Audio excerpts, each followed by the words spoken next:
driving it. All right.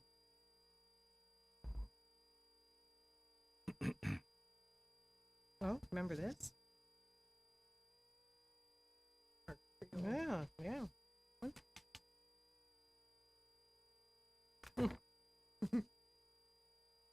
Eileen.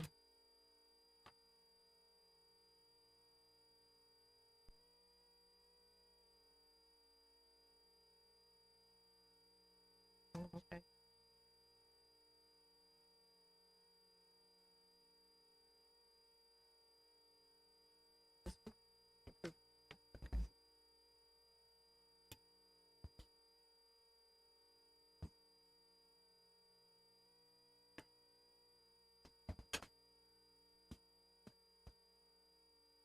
One.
Call to order, special meeting for the normal local liquor commission. Please call the roll. Mayor Coos, Here. Miss Lorenz, Here. Mr. Nord, Here. Miss Smith, Here. Miss Harris, Here. Mr. Preston, Here. Mr. McCarthy. Here. First item of business is approval of the minutes of the special meeting of January 3rd, 2023. Move approval. Second. Any adjustments or changes? Please call the roll. Miss Lorenz, Aye. Mr. Nord, Aye. Miss Smith, Aye. Miss Harris, Aye. Mr. Preston. Aye.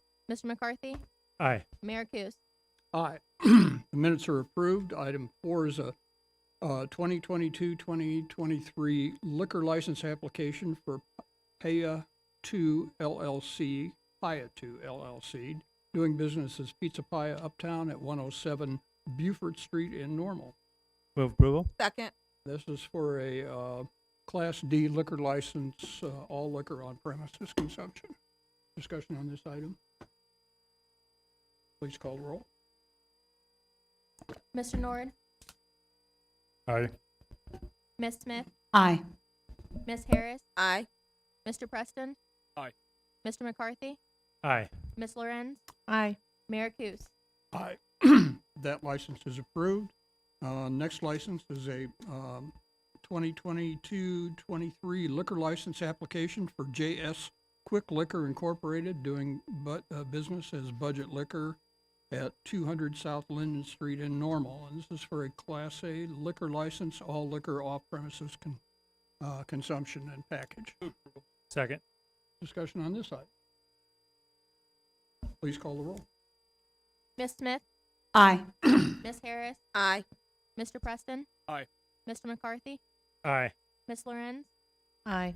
Mr. Nord, Aye. Mayor Kus. Aye. That item is approved as well. Motion for adjournment, please. So moved. Second. Please call the roll.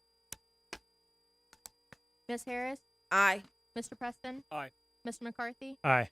Ms. Lorenz, Aye. Mr. Nord, Aye. Ms. Smith, Aye. Mayor Kus. Aye, we are adjourned. Call to order a public hearing pertaining to an annexation agreement regarding the property at the northwest corner of Parkside Road and West Hovey, referred to as the Infinity Point subdivision. Is there anyone here wishing to speak to this issue? I will ask a second time. Is there anyone here wishing to speak to the issue of this annexation agreement? And third and final time, is there anyone wishing to speak regarding the annexation agreement of the Infinity Point subdivision?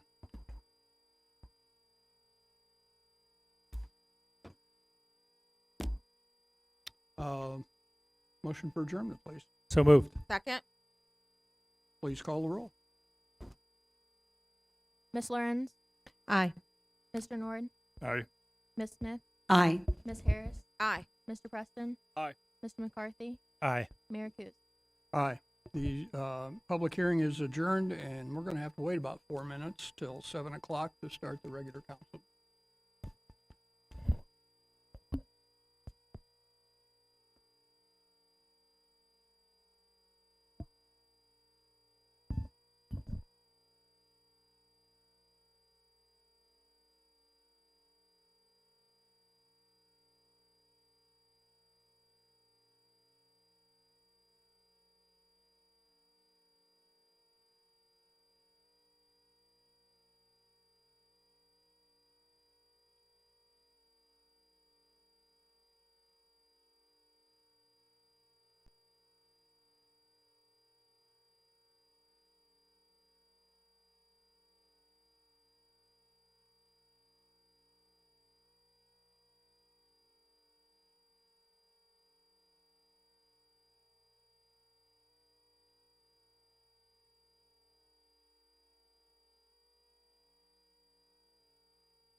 Call to order a regular meeting for the Normal Town Council for Monday, February 6, 2023. Please call the roll.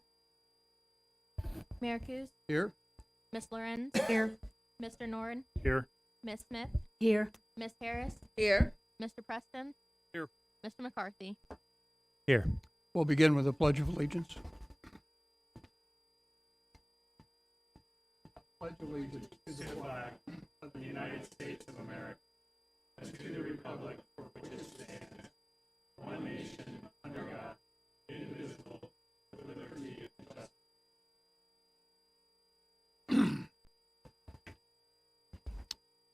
We move next to public comment. We have quite a few commenters tonight, and usually we limit public comment to 30 minutes, but because there seems to be so much interest in a couple of items, we've got 18 people that want to speak tonight, so we're going to suspend the rules, and all 18 will be allowed to talk. I would ask you that to keep your comments to 3 minutes, when you come up, you state your name for the record, please. And also to keep things timely. If a position has been stated before, I'd prefer that you just come up and say, I support that position instead of going through it again. But again, it's your 3 minutes to do what you want to do it, having to do with the issues that you signed up to talk about. So our first speaker is Ashton Barling.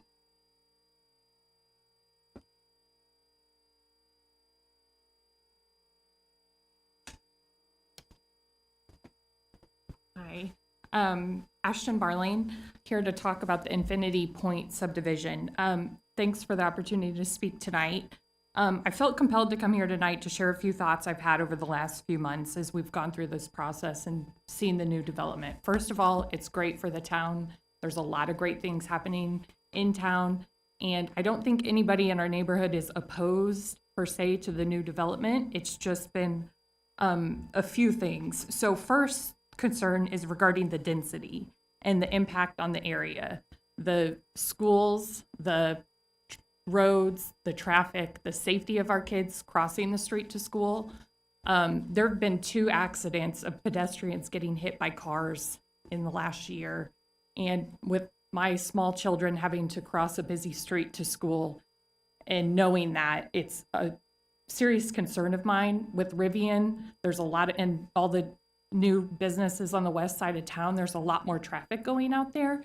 And I know there's been a study done, but that's something that is probably my biggest concern, is just making sure our kids stay safe, and just general traffic in town as the town grows, that we've got a lot of kids that walk to school, and that's a big concern of mine. And we have had issues, and I don't want there to be any more issues with that, and not a concern of mine. The second concern that a lot of my neighbors share with me is the density of the units. So there's several proposed variances. Specifically, the ones I want to talk about are the multifamily ones, though.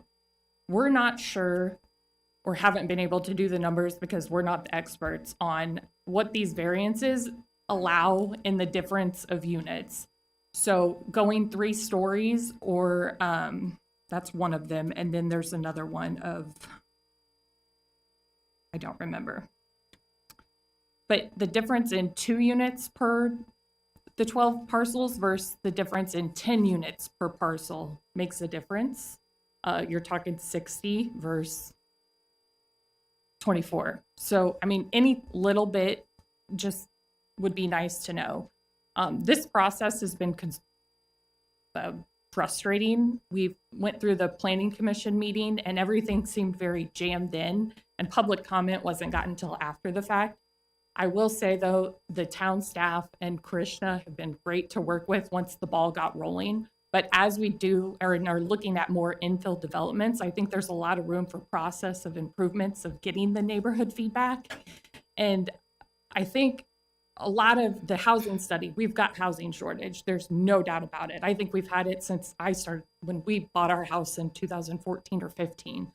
We had trouble finding what we needed and what was in our price range. And so I think there's a need for it.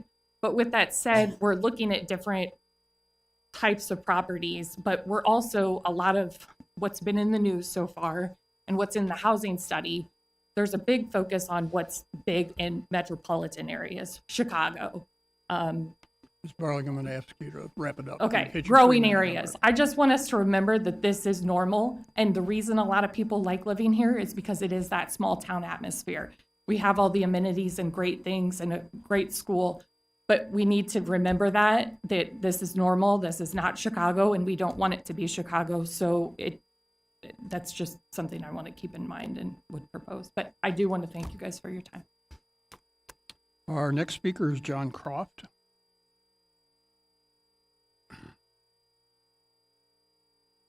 Thank you, Mayor and council members. I really appreciate all the time you put into this.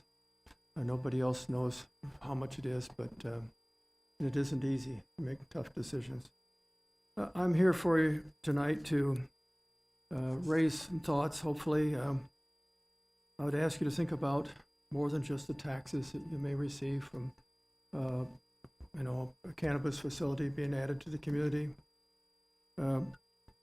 I would ask you to consider if you really think adding 3.5% taxes to your sales of cannabis will cover all the costs that might be incurred by schools, by police, and other requirements in our community. I feel our schools will also be affected. I know what the laws are, but I'll expand on that briefly. My research on the sale of cannabis, or you call it marijuana, shows that crime increases, and I think that you can find a lot of different places. My brother, who's taught in Boulder school system in Colorado for 43 years as a science teacher, when I talk with him about it, he says some very definite things. He says after about 2 years, most people, the high isn't there that used to be there, so they look for something more powerful. I just lay that with you. There's something to be aware of. And also, when youth starts at a young age, I don't know what age that is, but it most likely has some effect on the development of the brain. So, and I know what the law is, but I just share that with you. And I would say then that not all parents are responsible as you are, or who is to say that our young people, at least some of them, are not going to try cannabis. Maybe they take it from their parents. Lastly, I would just say the intersection where most of this traffic will come from is already pretty hazardous, and it's certainly full. I don't think it's easily repaired or changed. And if we add this to it, I think there's another potential damage, and the damage would be to other businesses in that area. So I just would say, please consider this carefully, and I'd encourage you not to vote this new facility approved. Vote against it, please.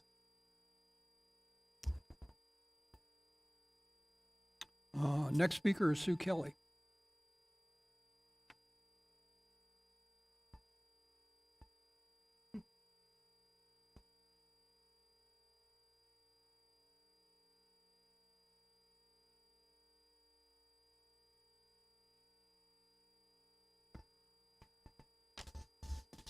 Hi, I'm Sue Kelly. I'm here tonight in support of our community to move forward to welcome High Haven as a small business seeking to establish in Normal, Illinois. This company is female-led, minority-owned, and social equity small business.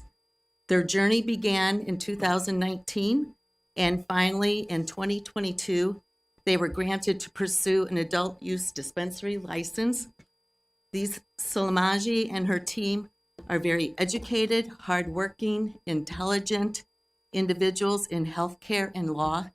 They went through many, many hurdles over 3 years' time to get to the point where they are today.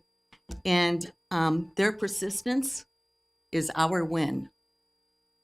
Salamaji and her team are willing to work with our community and educate those who may be experiencing the fear. And the fear is because of for people who may not know what is happening, of the unknown of what a cannabis dispensary, a third one coming into the community. The unknown about traffic. You know, traffic is not really the issue here. It's more a business that is seeking to come into our community, knowing that Normal is a thriving area, and we are people who support and welcome all kinds of businesses. And I feel like this small business is going to be very beneficial to our area. The local communities, there's also the financial benefits. The state of Illinois has benefited from this $1 billion+ industry. Our local community is going to benefit as well. Our school district, we know what Unit 5 is up to. Nobody wants to see what's going to happen. And this is going to help burden some of the struggles that the Unit 5 and everything else in our area is going to be dealing with. I thank you for your time, and I hope that we put aside and we believe in faith and move forward. Thank you. Next speaker is Jill Lehman.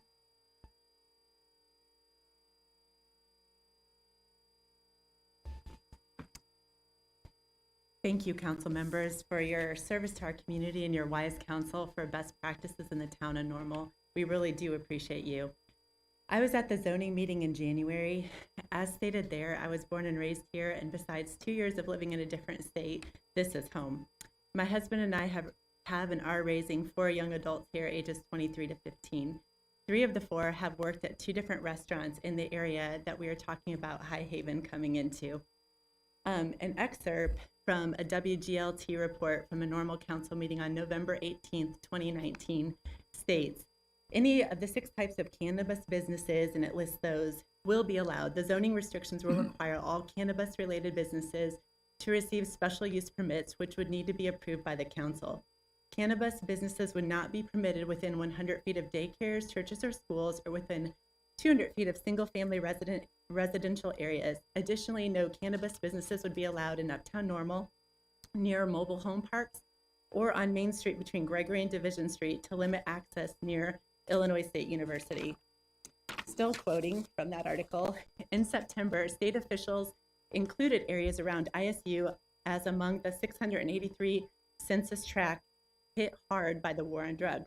Those areas will get an advantage in the state's application process, but Cummings is being quoted here, and she said she doesn't see zoning out the ISU areas as a contradiction, and this is her quote. We also have to think about the safety of our students and the accessibility to students, especially when they're talking about age. The legalization age is 21, and a majority of our students are not 21 yet.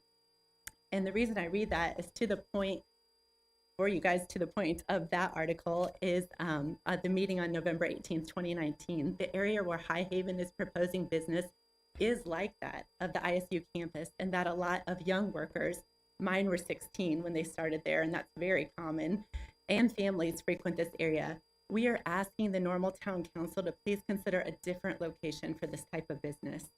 Also, the area is truly congested. It's not just, we're not just saying that. I think anyone that drives there during congested times can see the issues. And high school workers park in the Von Maur lot and walk back and forth at all hours of the day and night. If anything, is there any way the town of Normal would consider improving the street conditions and traffic flow of that area to support the already thriving businesses there? The verdict is still out on how legalized marijuana affects driving. We know that it's illegal to drive while high on marijuana, but we also know that many drive while intoxicated. Do we want this risk in this family-friendly area of our town? While the customers of High Haven may leave their premises without ingesting marijuana, what will stop them from going to the Von Maur lot and smoking, vaping, or eating the drug? Won't it cost more for the town to patrol such activities? We are at best taking a gamble on impairment with marijuana, and we are putting profits, which are important, over human flourishing. Again, we're asking that the town council have High Haven moved to a different area of town. And I'll just end with a quote, and then I'm done. Just because something is legal doesn't mean it's good for the community long term. Just because it generates revenue doesn't mean it leads to human flourishing. You council members have the power and jurisdiction to decide the location of this business. Will you consider taking the whole picture into consideration, not just profits, but human flourishing and profits that truly benefit the whole community? Thank you. Our next speaker is Andy Lehman.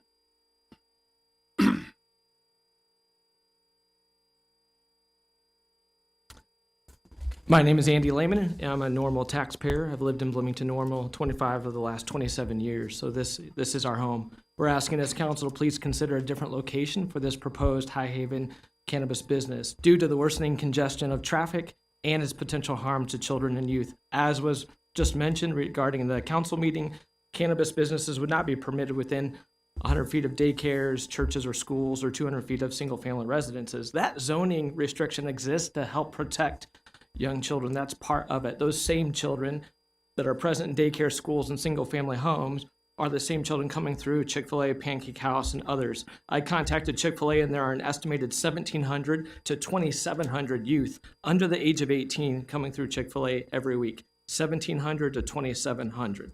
Please continue to be a protector and defender of youth by voting no to this proposed location. There are plenty of other locations within the Bloomington Normal vicinity that do not create the same exposure risks to youth. Over the last 22 years, my wife and I have served as house parents for at-risk kids and also in nonprofit for vulnerable children. We've seen firsthand the effects of substance abuse over the last 22 years. Please do not approve this location. If you do, you will be undoing the hard work we are all doing to try to help children heal from the effects of substance abuse.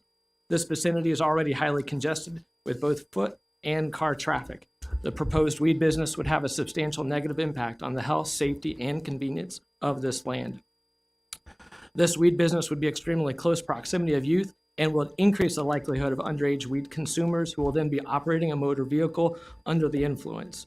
A different location for High Haven is acceptable as cannabis users are a specific group willing to drive anywhere for it. However, this corner of business that we're talking about is ideally suited for fast food consumers who demand a higher level of convenience and proximity to food and shopping. Does this council want to be known as protectors and defenders of youth? Or does this council want to be known as the council who allows potentially harmful products being sold too close of proximity to youth? We urge this council to please consider a different location. I know that you want to help further human flourishing, and thank you in advance for doing the right thing by our youth and the safety of traffic by voting no on this decision. Thank you. John Malkin is our next speaker.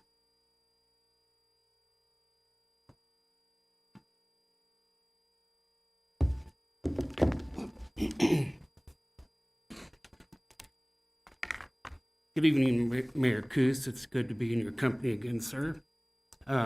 Just want to say thank you for the council allowing me to come up here and speak today. It's been a while since I've had pursued an opportunity in public to pursue something I'm passionate about.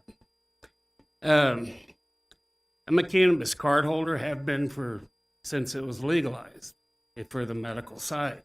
And I can assure you that this community will benefit off of having another dispensary. How it's going to benefit, it's going to increase the competition, which is going to reduce the price, and it's going to take the price lower than the current street value. As long as the street value is profitable, people are going to continue to sell weed illegally. So now we can regulate it. There'll be more accessibility for medical patients to purchase cannabis without going through the state and get a license. You can go to the rec side. With the increased competition, the average price of cannabis will be reduced, and some of the companies that are operating in our town is one, Beyond Hello.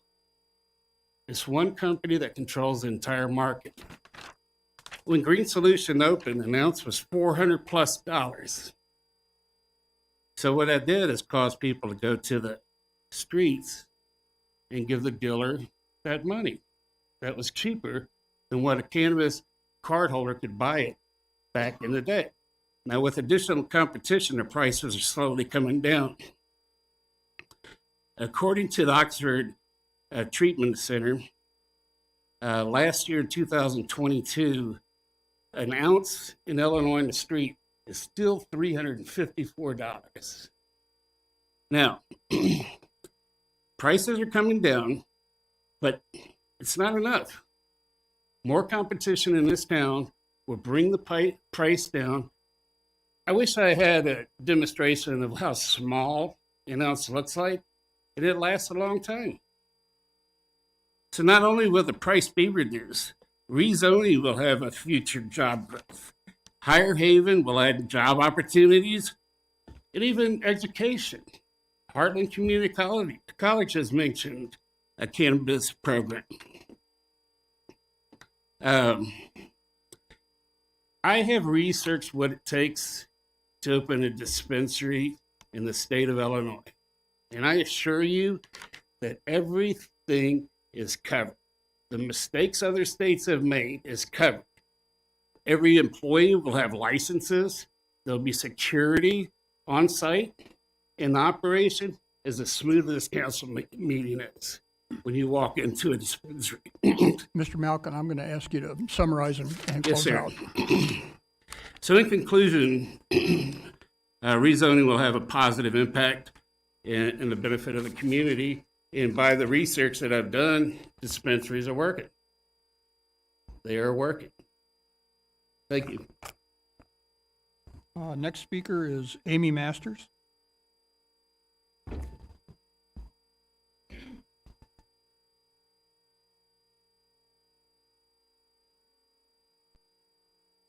Hi, my name is Amy Masters. Thank you for your public service on this town council. You do an outstanding job and it is greatly appreciated.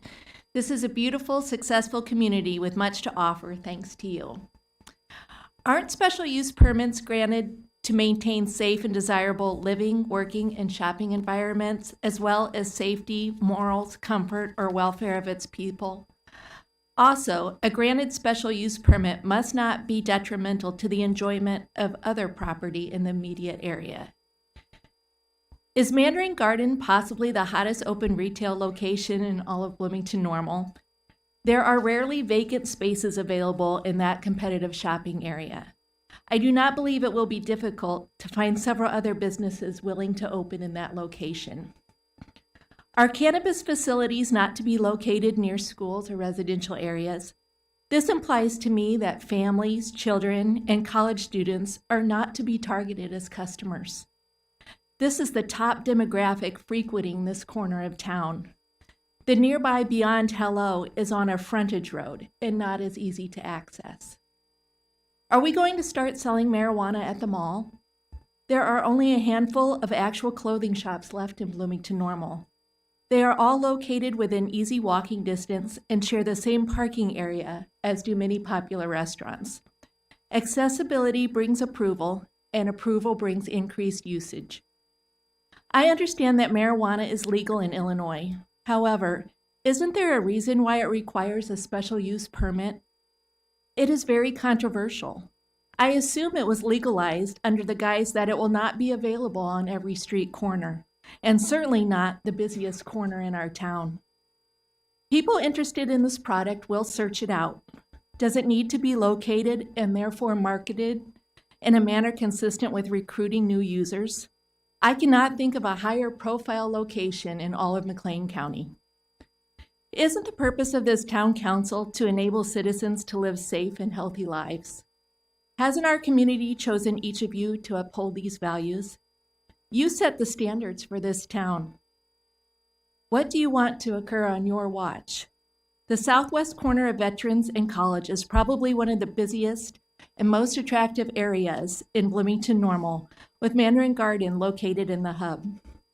Aren't there 100 other locations better suited for this business? You have done an outstanding job improving Uptown Normal. It is beautiful and thriving. Please continue to carry this baton throughout the rest of Normal. Our next speaker is Jeff Ritson.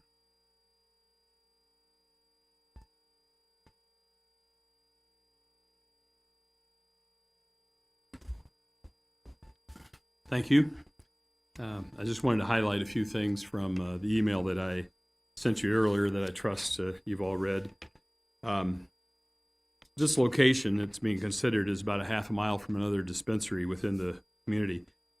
There's really no need for another outlet at this location. We don't have a cannabis desert that we're dealing with here. Studies show outlet density impacts the degree of usage. Unless the town desires to encourage increased use of cannabis in the community, it should not approve the special use request for this property. A second dispensary in this vicinity is not warranted and should not be placed in close proximity to another.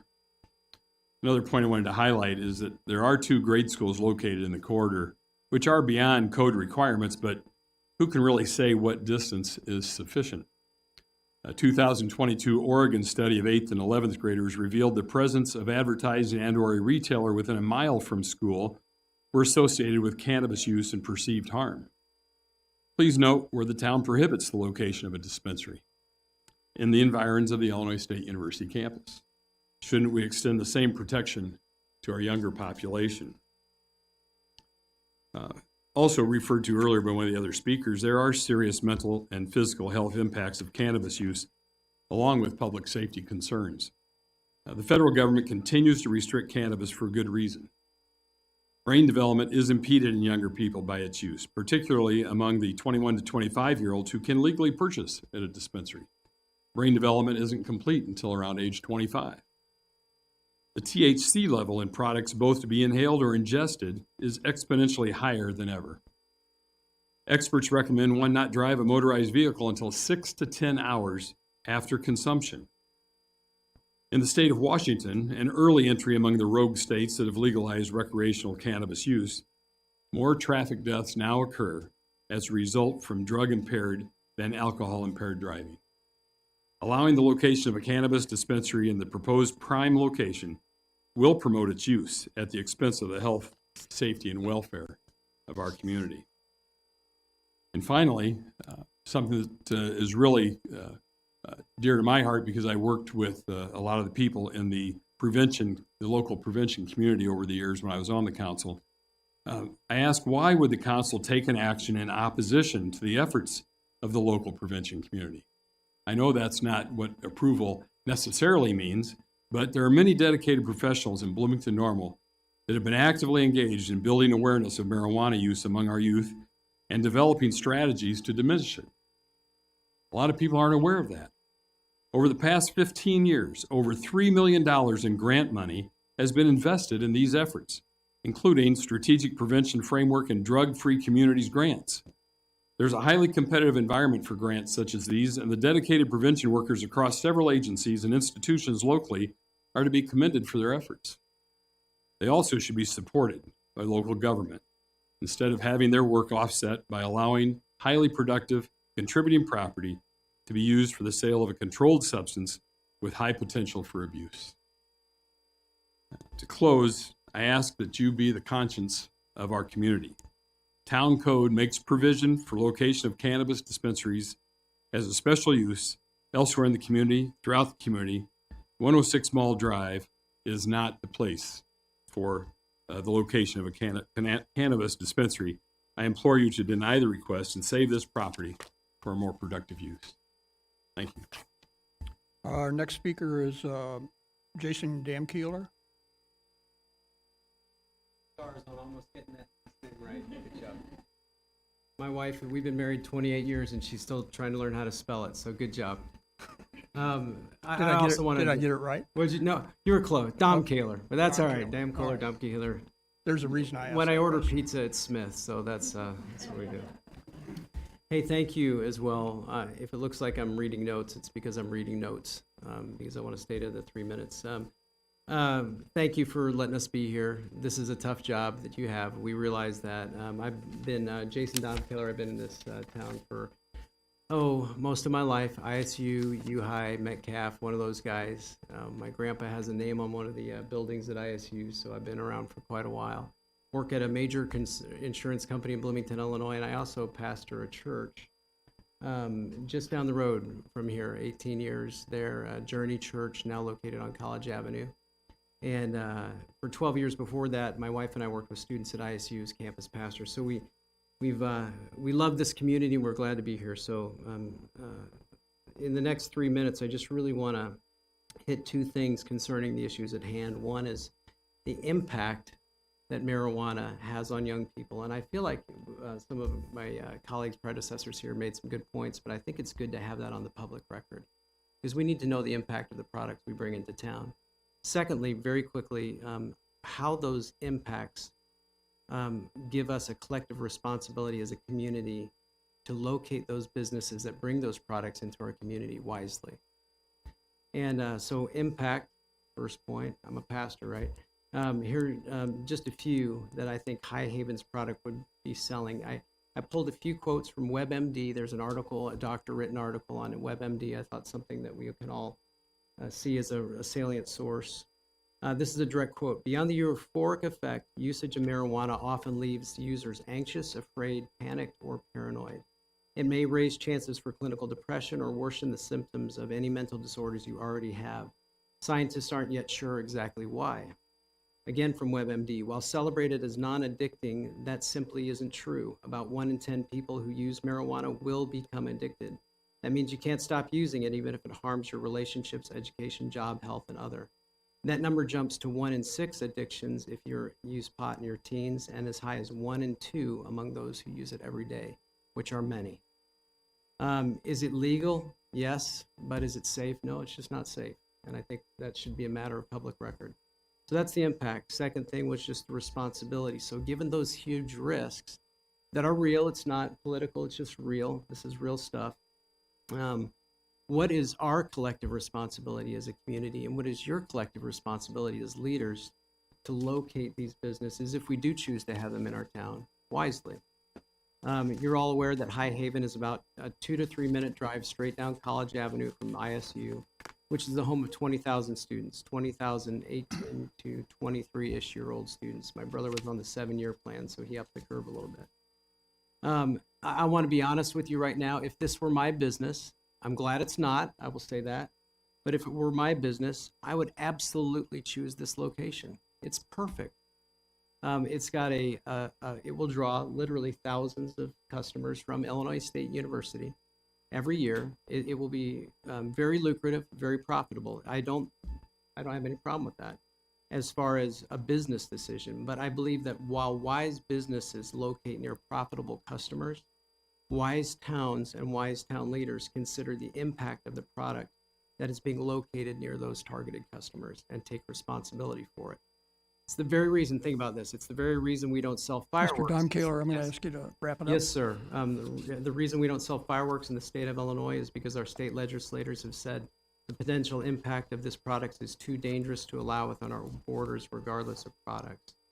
So I want to encourage you, look at these college students differently.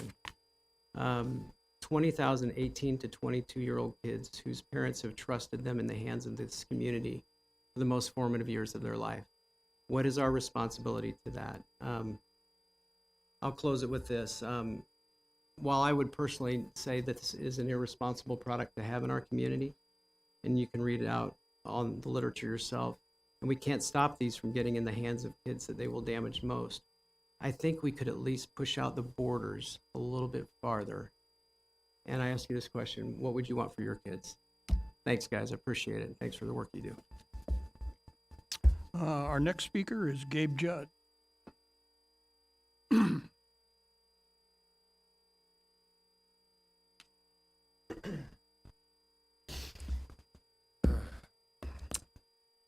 Thank you for the opportunity to speak. My name is Gabe Judd. I am General Counsel and Chief Compliance Officer for High Haven. I'm the name on the application. I'm also a third-generation member of this community. My grandfather, Earl Judd, started Judd Electric, and my father and I both went to the same grade school, junior high, and high school. So I've been a member of this community. I am returned to the community back in 2021 after my father unexpectedly passed away, and I am making this my home. I actually live in my childhood home at 507 West Locust in Bloomington, across from Carl's Ice Cream. So if you see me working on a very old house, I might be swearing every now and then, feel free to say hi.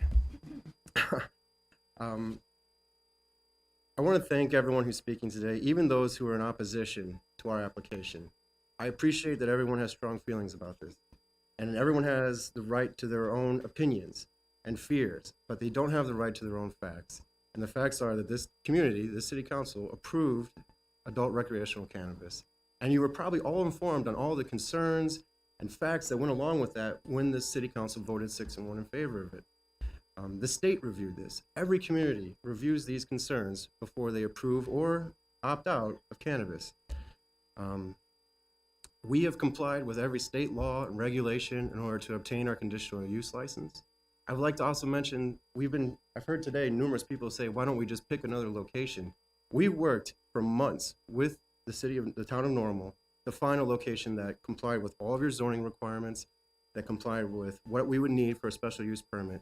We didn't pick this location because we were targeting ISU students who have to drive however many minutes it is over to College Hills Mall. We picked this location because it met your zoning requirements, it complied with the requirements for a special use application, and most importantly, it was available and within what we could afford in order to build. We are a social equity company.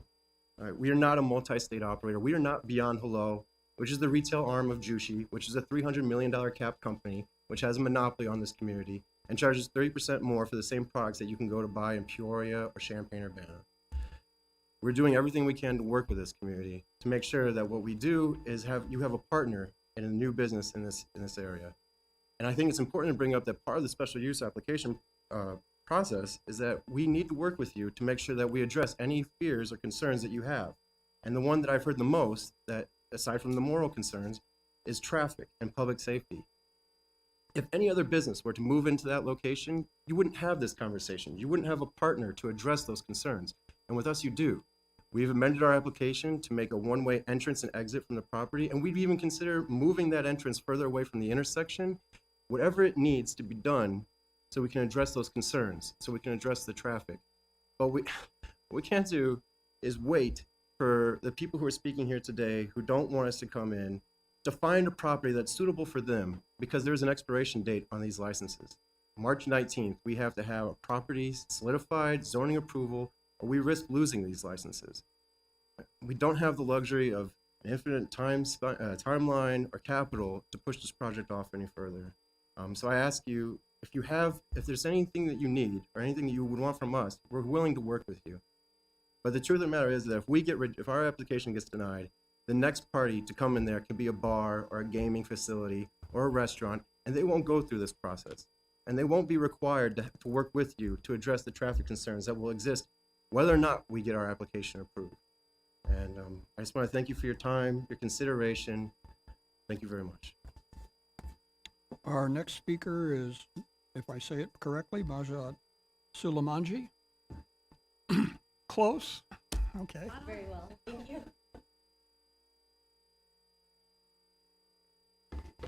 Thank you, Mayor. Thank you, City Council, for allowing me to have an opportunity to speak today. I am Majvin Sulamanji Bertosik. I'm the CEO and founder of High Haven Cannabis.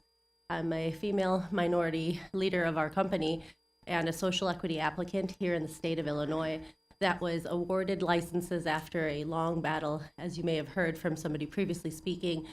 We started this process in 2019, and throughout that process have had many challenges to be able to get to where we are.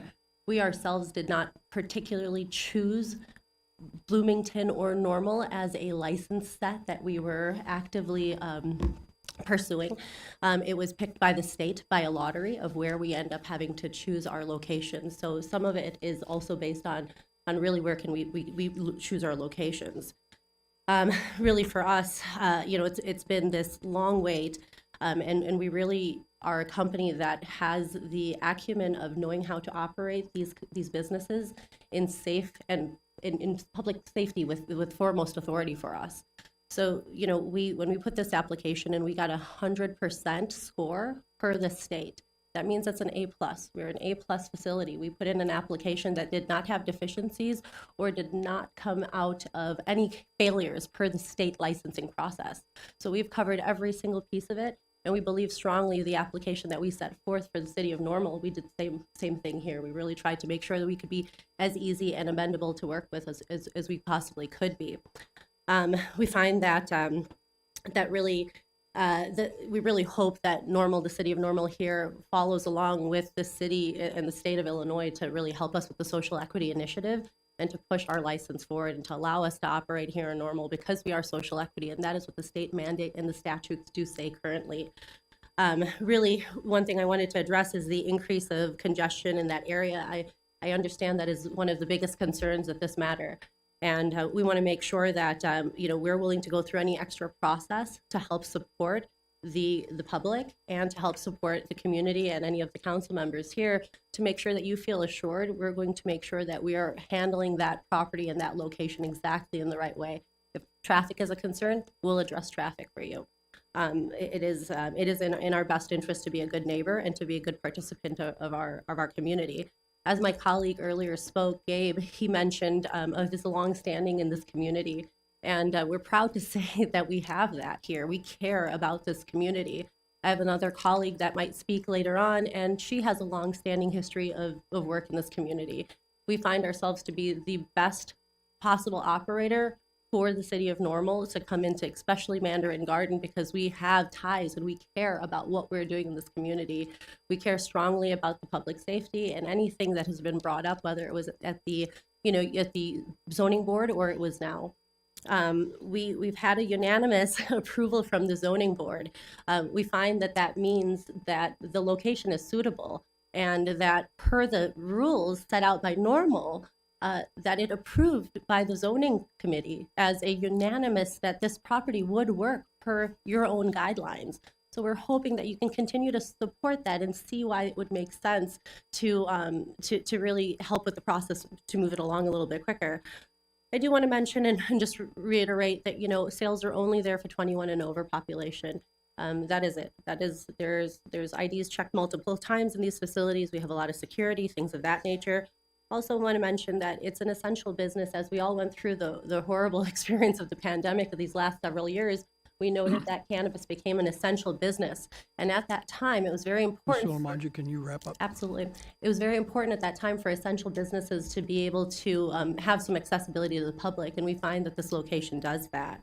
There really is a monopoly in the state, and as e-commerce starts to pick up and retailers start to die out, we find that we'll be somebody who will be able to help with bringing in a lot of that revenue in for the taxes. I hope that you can help us to find the vote in favor of High Haven today. Thank you. Our next speaker is Elizabeth Dietrich.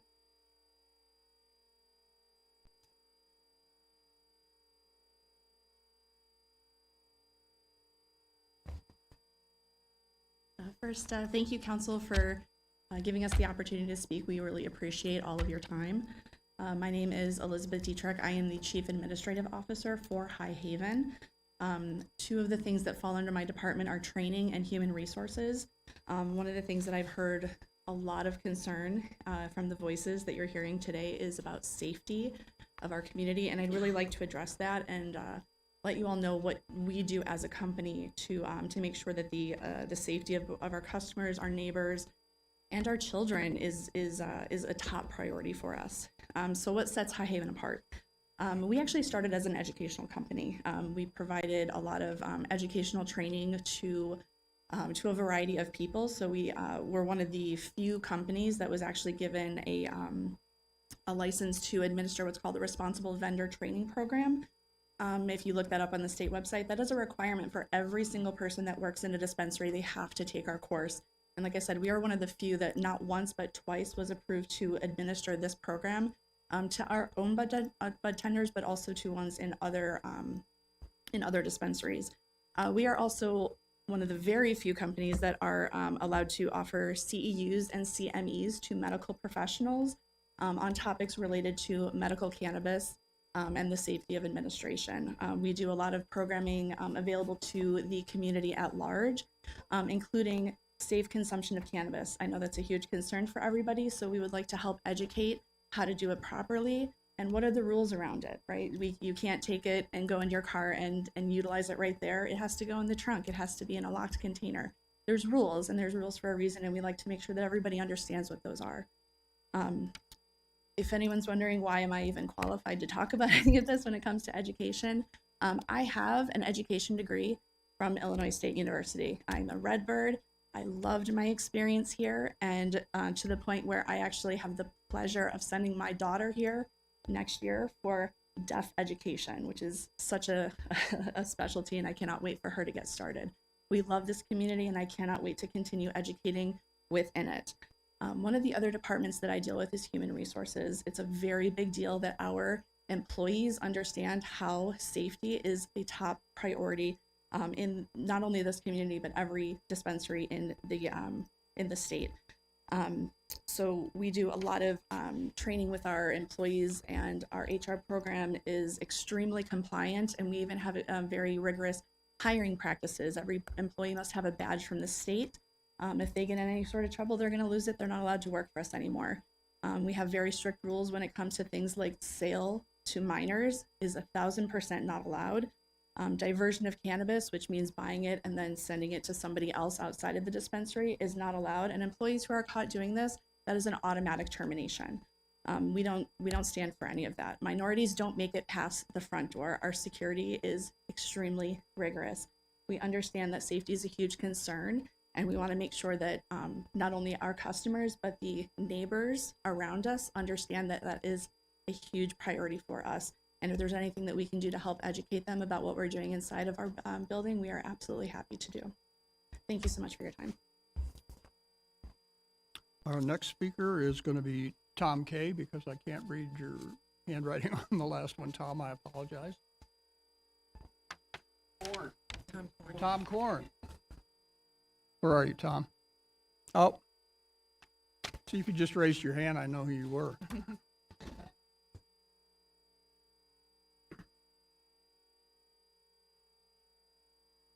Well, thank you, Council and Mayor, for your time. This is kind of a thankless job at times, but I wasn't present for the arguments in the past, but Normal used to be dry.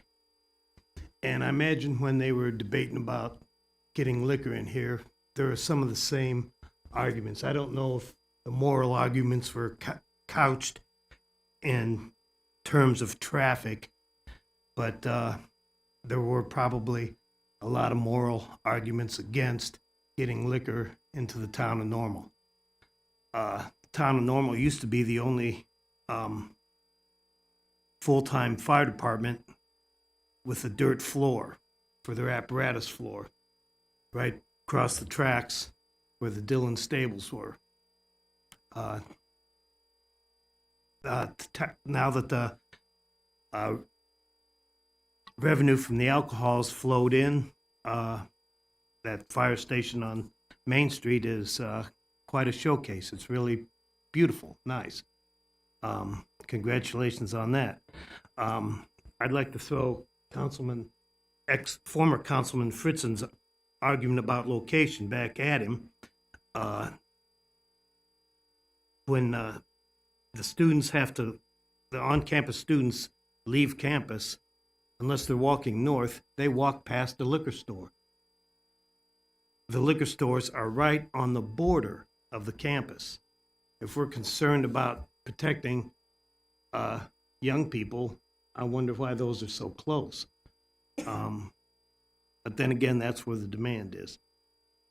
I had another thought, and I can't remember it, so thank you for your time. The next speaker is Rebecca Geckner.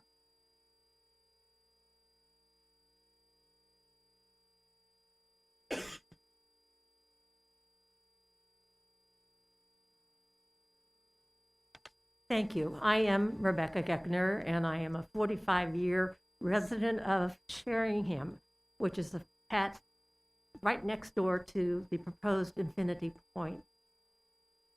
My concern, as Ms.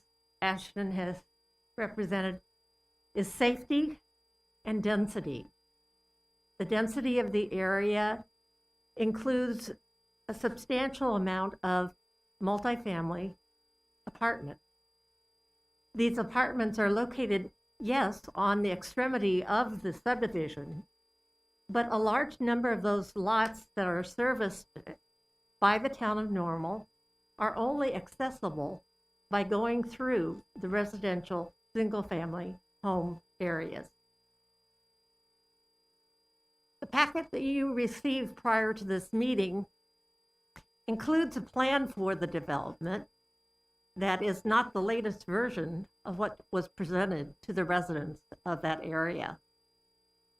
The residents of that area, specifically those living on Colchester, requested that there not be access to this new development through Colchester and Tewksbury. A lot of people don't know where Tewksbury is, but it's the corner that I live on, Tewksbury and Sheringham. We're not opposed to the development. We're opposed to the density and the fact that it is not taking into consideration. And I strongly disagree with the traffic report that this area is not overpopulated already. From White Oak Road east, whether it's on Hovey or on College, there's a lot of traffic. The speed limit from White Oak Road is 35 miles an hour. And that 35 miles an hour changes abruptly to 30 when approaching Parkside Elementary School. Rarely, though, do you see people coming from the west that are doing less than 35. This puts all pedestrians at risk. But most precious to us are the children of the neighborhood. And for that reason, the residents, especially of Colchester, wanted restrictions because there's already a lot of traffic. Colchester is at the entrance to Parkside Elementary School. Sheringham is at the exit of the bus lane. And I noted the other day, there were 2 school buses that zoomed past my house and didn't make a stop. Because for them, it's easier to go straight than to try to make a left or a right turn. And so I implore you to look at the plan and see what adjustments can be made. Because, to be honest with you, I belong to an organization, the Rotary, and I believe Mr. Balakrishna does as well. It's called the 4-way test, and it's something that we apply, hopefully, to everything that we say, everything that we do. And the 4-way test includes the following. Is it the truth? Okay, we agree. We need more housing. Variety is good. Ms. Geckner, I'm going to ask you to summarize. Is it fair to all concerned? But primarily, will it build goodwill and better friendships? And will it be beneficial to all concerned, current and future residents? Thank you. Next speaker is Nancy Domkaler. I'm working on it.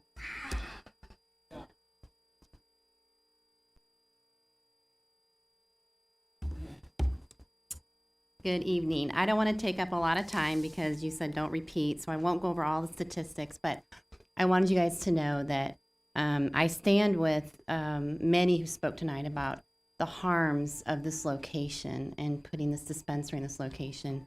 I too, just like Gabe, and I'm a longtime resident, I've been here 54 years, my entire life, and just feel like when we're thinking about this and we think about this in a responsible way, this really is a hub where youth hang out.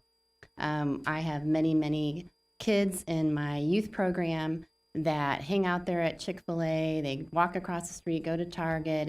It's just a youth center. And if you do any research at all, you will find that the reason why they don't want to put a dispensary in places near a school or near downtown Normal, near the college students, is there is risk with young people taking that. In fact, I think I was looking up something today that said the usage of marijuana between 19 and 24-year-olds is at 41% in the last 5 years. And then just as a counselor that I work down the road at the church just a few blocks down the road, I can tell you that if I had my choice, I would love to see a counseling center placed right there, because we are overwrought with people coming in that are saying, and young people coming in saying, you know, they told me that if I took these gummies, it would help my anxiety, but I've gotten worse. And I'm overwrought with that. In fact, I'm looking for more and more counselors. We are asking, can we get grants to bring in more counselors for kids who have started marijuana and now are having more anxiety issues, more depression issues. So I'm not sure if Gabe and the CEO of High Haven are answering some of the questions we're asking, like, of all the locations, why this one? This is really literally right in the center of so many young people. And I'm really, really concerned. I feel like it's our moral responsibility to start looking at those questions of what are we going to do with all the youth that say, hey, what about this?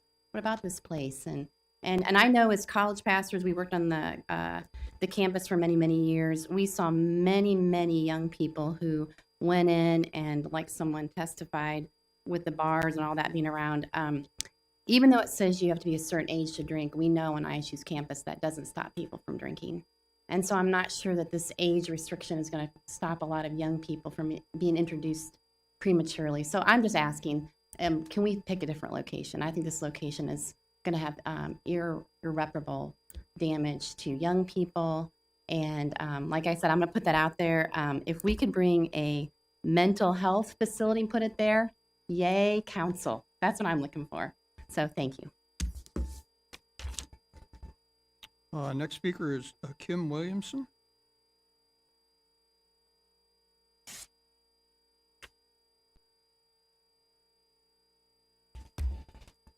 Good evening. My name is Kim Williamson. I am a 63-year resident of the Bloomington Normal area. I believe that trumps everybody so far. Graduate of Normal Community High School, 1978. Attended but did not graduate from Illinois State University. The reason that I did not graduate is because in 1977 I was voted Reefer Queen at Normal Community High School. I have some experience with marijuana. I also have bulging treatment center files and circuit clerk notices and arrest records that would show that this is a harmful, very harmful product. Decades of destruction of rubble and dust. Currently sober for 33 years, and that is an act of God. And it took an act of God to come out from under the effects and the influence of marijuana and alcohol. Kids will find a way. I found a way. They will misuse this. They will switch strands, which is very detrimental. They will experiment with it, and they will be in far worse shape than they were when they began. I made a few phone calls, as you can imagine, with my history and past. I know quite a few therapists and counselors, and I just asked their personal opinion. And one said that the cannabis that is offered now that they see their clients using is merely providing a numbing agent that further compounds anxiety. And the rebound effect is doubly unnerving and requires continual use. We're creating addicts. Another individual, these are local therapists and counselors that I spoke to.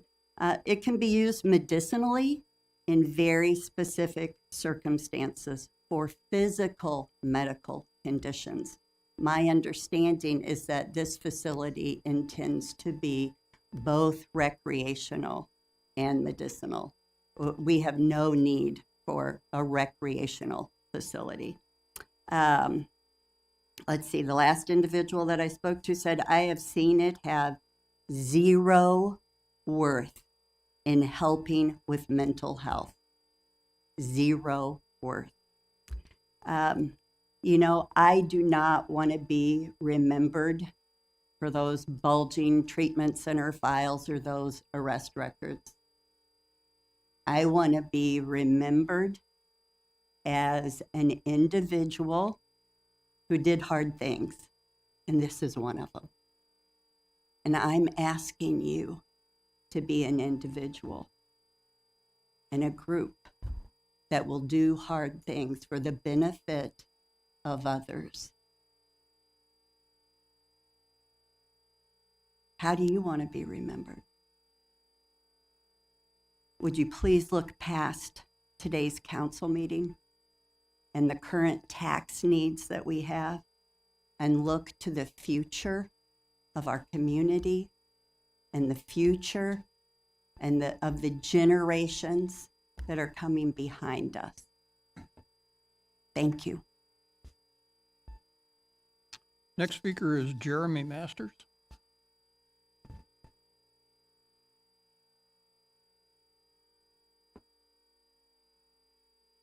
Thank you for giving your time and talents to help lead our community.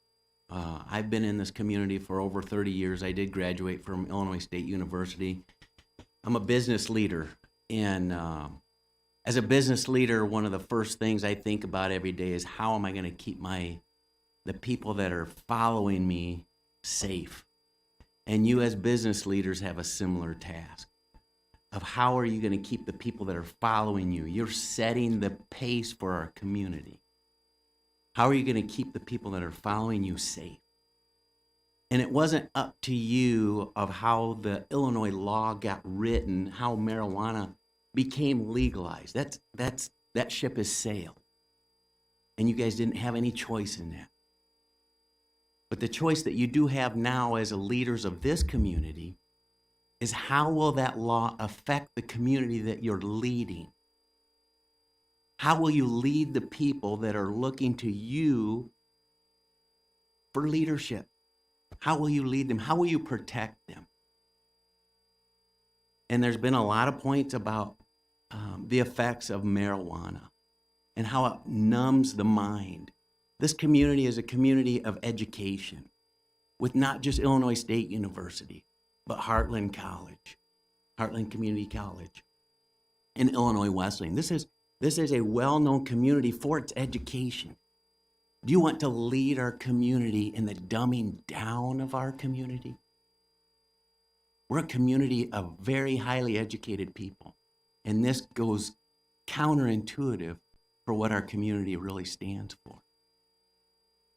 So as leaders, you have the choice of how this law gets implemented in our community and how this special use permit is to be used. The state of Illinois has given you this ability to decide how this law will be enacted right here in our neighborhood. And as leaders, we're just asking you to rise to the occasion, to look at the people that are following you and say, we're going to try to protect you in the best way that we can. And we're not going to put a store in a prime location so that you can market to our youth. And whether you call our youth elementary, junior high, high school, or college, if you're going to put a dispensary in a prime location, you're essentially saying, come try this product. Come numb your mind, which goes counterintuitive to what this community stands for.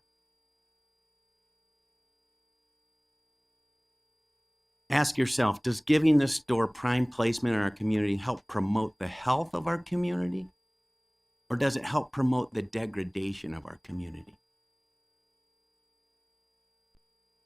Do you want to give prime advertising space and an enhanced ability to entice our youth in our community to the curiosity of using this drug?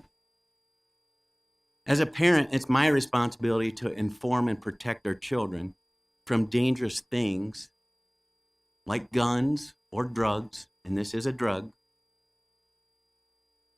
And I know as a parent and as a business leader, I don't place things that are dangerous in a place of easy access for those that I'm trying to protect.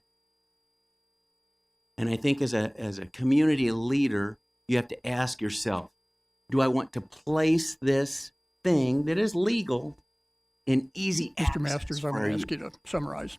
Okay. Good leaders have a responsibility to influence their communities for good.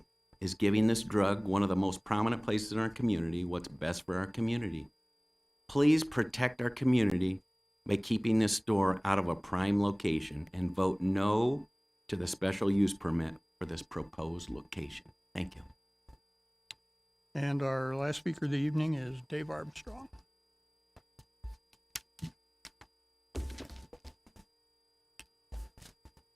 Good evening. I am the attorney for the Infinity Point subdivision, and I'd just like to take a few moments. I know everybody's been patient throughout all the comments and address some of the concerns that were raised about this development. I think the first one is the density and the variances which were recommended by the Planning Commission. The variances result in an additional 9 lots, so the variances in and of themselves do not create that much more density throughout the subdivision. The traffic. When we initially had a meeting with the residents of the existing subdivision, they had some concerns, and quite frankly, some legitimate concerns about connecting with the existing streets from the subdivision. Town staff and my client, we've agreed to not connect to the existing subdivision. Therefore, there would be no reason to go into the existing subdivision because you cannot get access to the new subdivision. It will not increase the traffic inside of their subdivision. We had a traffic safety study done, which resulted in no significant impact and no changes in the roads. We did this and it was not required by the town code. They also, some of the residents, especially on the east side of the development alongside Parkside, mentioned that they thought the property might flooded quite frequently. We're building 2 dry detention basins and 2 wet bottom detention basins. That will significantly help the flooding. Those will be engineered. Additionally, the wet bottom basement will be a park-like amenity that does not count towards my client's parkland fee and is in addition to the parkland fee that they will be paying to the town. They will also be paying the required fee to Unit 5 for the school. There is a site distance problem at the corner of Parkside and Hovey on the west side of the, which is going to be lot 29 of the proposed preliminary plan. Due to the fact my client is building the trail along Hovey and Parkside, this will have to be scaled back, and it will actually fix a great deal of that site distance problem. I understand there are concerns about this development, but it meets the housing needs of this community, and we have addressed a lot of the traffic concerns and the other concerns that the neighbors have, and we would ask that the council approve the preliminary plan and annexation this evening. Thank you. That concludes our public comment. We move on to the omnibus agenda. Items considered routine and will be taken with one vote unless a council member would like to pull an item for discussion. Ms. Smith? Item D and item E. E as in Edward? D as in dog, E as in Edward, yes. Motion for? Second. Thank you. Items considered under the omnibus today are approval of the minutes of the public hearing meeting of January 17th, 2023. Approval of the minutes of the regular council meeting of January 17th, 2023. Approval of the minutes of the budget work session special meeting of January 24th, 2023. A report to receive and file town of Normal expenditures for payment as of February 1st, 2023. A resolution to accept bids and authorize a contract with J. Spencer Construction of Normal for the Police Department Interior Renovations Project in the amount of $89,645. A resolution authorizing the execution of an agreement with the Illinois Department of Transportation for the milling and resurfacing of Veterans Parkway from Clearwater Avenue in Bloomington to Old Route 66 in Normal with a not to exceed cost estimated at $33,925, and a resolution to approve executive session minutes to release executive session minutes from June 19th, 2017, February 18th, 2019, April 15th, 2019, and September 9th, 2022, and to retain confidentiality for executive session minutes from June 21st, 2021, and June 6th, 2022. Please call the roll. Ms. Lorenz. Aye. Mr. Nord, Aye. Ms. Smith, Aye. Ms. Harris, Aye. Mr. Preston, Aye. Mr. McCarthy, Aye. Mayor Kus. Aye. Those items are approved. Item D is a resolution to award the bid for Apple Street, Morgan Street, Livingston Drive, and Kingsley Avenue water main improvement to Stark Excavating at a total cost of $862,000. Ms. Smith? So moved. Second. Ms. Smith? I pulled this item because of the dollar amount. It's close to $1 million, and I just wanted to have some discussion to go on the public record for those that are concerned about projects of this magnitude. One of the things that's happening is the existing water pipes are staying underground, and they're putting another one in place, but we're leaving the existing pipes in place and just shutting off access to them, correct? That is correct. And major water main projects, people still need to access water while we are installing the new water mains. So we lay down the new mains, we have to test them, and then when they all pass the appropriate tests, we can then attach service lines to the new main. Okay. And in terms of when we're doing projects like this, there's going to be excavation for the new pipes. Are those road surfaces that are being affected, they don't have new pavement on them, correct? We've tried to align the water main projects with our paving schedule? Correct. We always try to do our water main projects first, street resurfacing later. And the completion for this, it is still being impacted by the supply chain issues. So can you speak to the issue of the timing of the project? Sure. In this particular project, we believe the contractor will have the materials yet this spring, early summer. The project will be completed yet this construction season, which would be, I believe, by the end of 2023. That's all I had. Thank you. Further on this item? Please call the roll. Mr. Nord, Aye. Ms. Smith, Aye. Ms. Harris, Aye. Mr. Preston, Aye. Mr. McCarthy, Aye. Ms. Lorenz, Aye. Mayor Kus. Aye. That resolution is approved. Item E is a resolution to award the bid for the Grandview Drive water main replacement project to Stark Excavating Incorporated at a total cost of $1,270,900. So moved. Second. Smith? And again, this is a large ticket item. So in the backup paperwork, you were talking about some ongoing issues with water lines on that street. When were those pipes that are in place now installed?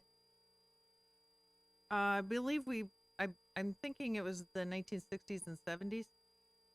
So we've gotten a fairly good useful life out of the ones that have been in place? True. In this particular instance, we've had some water main breaks, and it has been on our radar. Okay. And is any of that roadway already been paved on Grandview? I don't believe so. I'm looking at Mr. Otto. I'm not sure. The reality is, if it has, we will certainly repair it. Okay. I do recall when I was driving one night, there was water bubbling up, and there's a patch there. It's next to the fencing for Colleen Hoos, and it's sunk, so it is a problem. One of the contracts was considerably higher than the other ones, and I do see that you got, was this the one that you had 4 bids on? Yes, this one, we did have 4 bids. This one is obviously 1.27 million. It is over 3,000 feet of pipe, so it's much longer than the item you just voted. Okay. Previous item. And this one, you're not expecting it to have the same speedy construction schedule as the other. And is the town on the hook for any down payment of any kind to help with acquiring the parts or materials? Not necessarily down payment. If the materials arrive in part, then we may have some storage costs to take into consideration. We expect that the materials will all be on site in about a year, and construction will be in 2024. So with all that's involved in this longer project, this one, we're bidding on it now just so they can start the process of ordering the materials. But it'll be another 12 months probably before we see any groundbreaking. That's all I had. Thank you. Mr. Nord? Thank you. This project is coming in $800,000 under budget. So I just have a couple of comments because I think it's great that it's coming in under budget by that amount. I would like to see that savings be used within the fund that it came from, to go towards other water projects.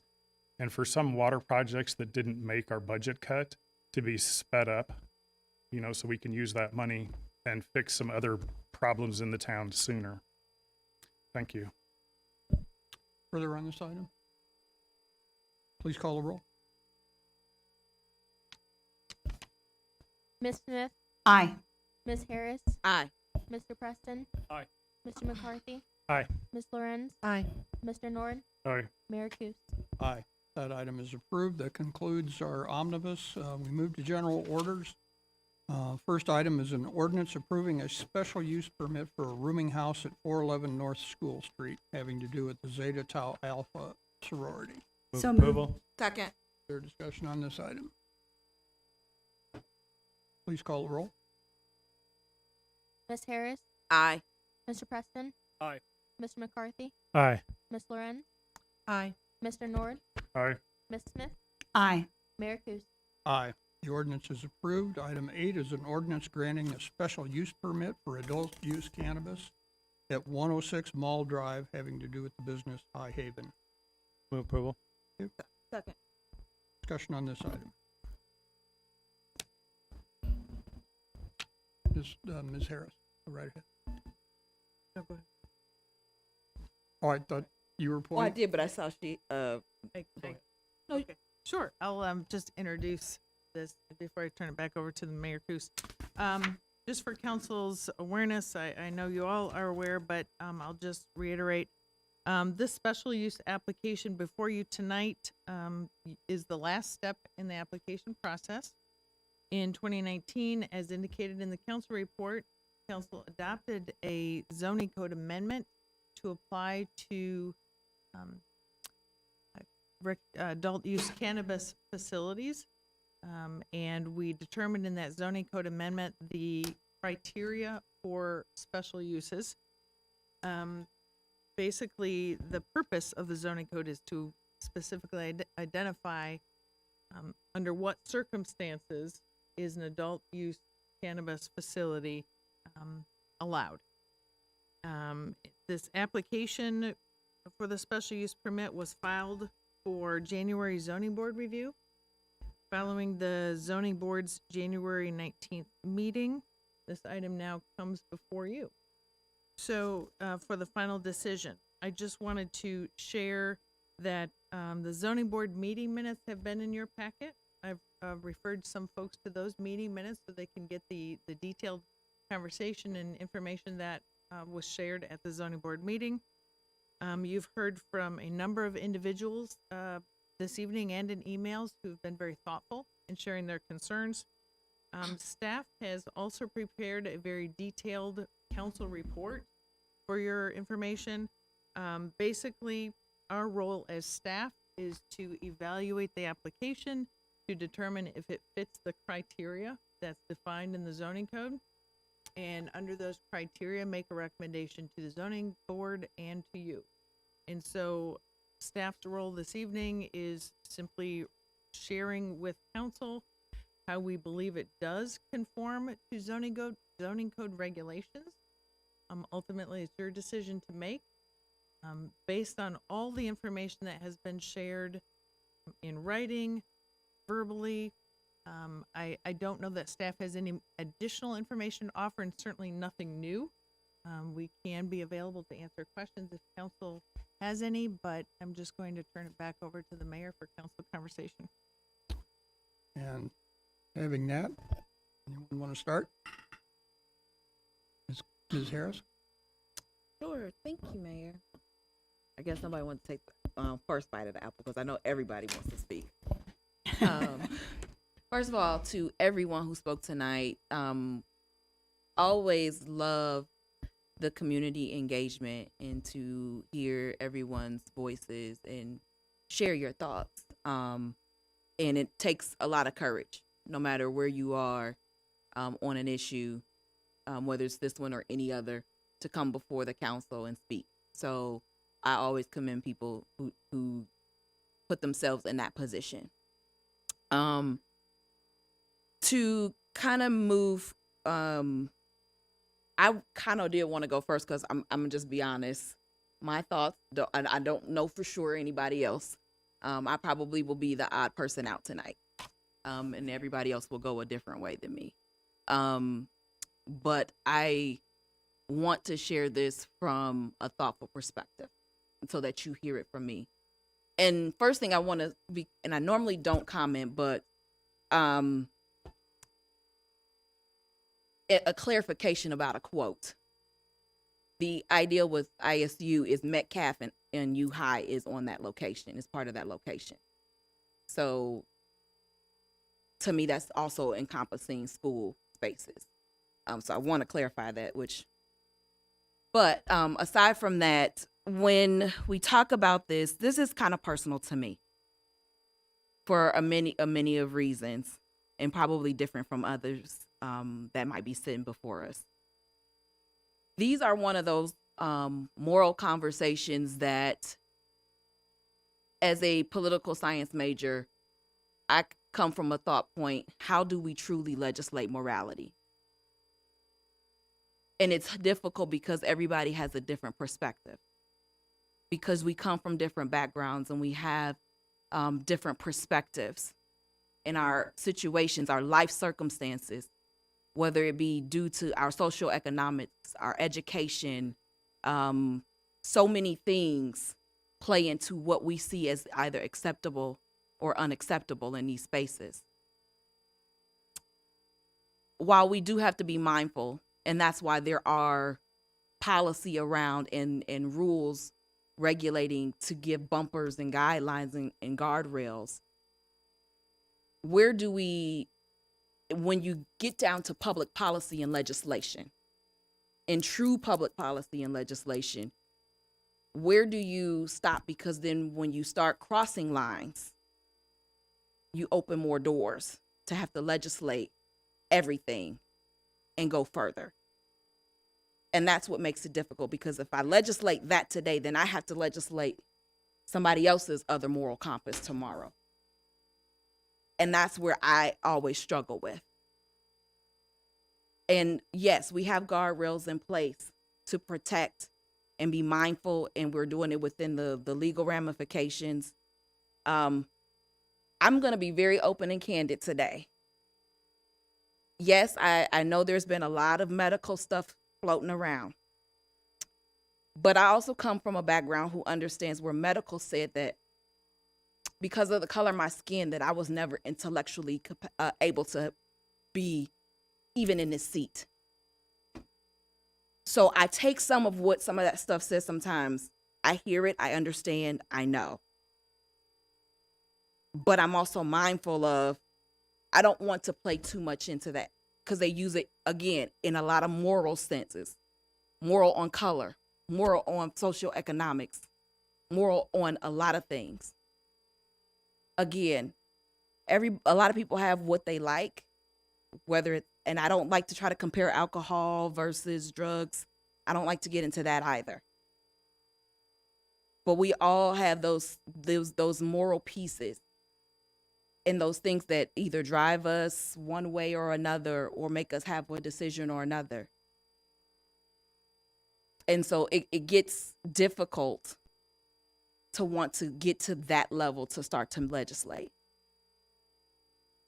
And that's why I'm going to make the choice I make tonight. And I am always open for conversation and more discussion. But again, when we start getting to those moral, and believe me, I have my own sets of morals and values. But I just have a difficult time, because I don't want anybody to legislate my morality either, or my values. So it gets hard for me. Thank you for your.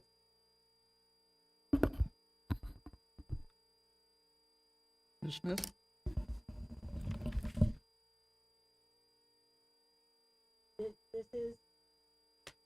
This is a very difficult agenda item.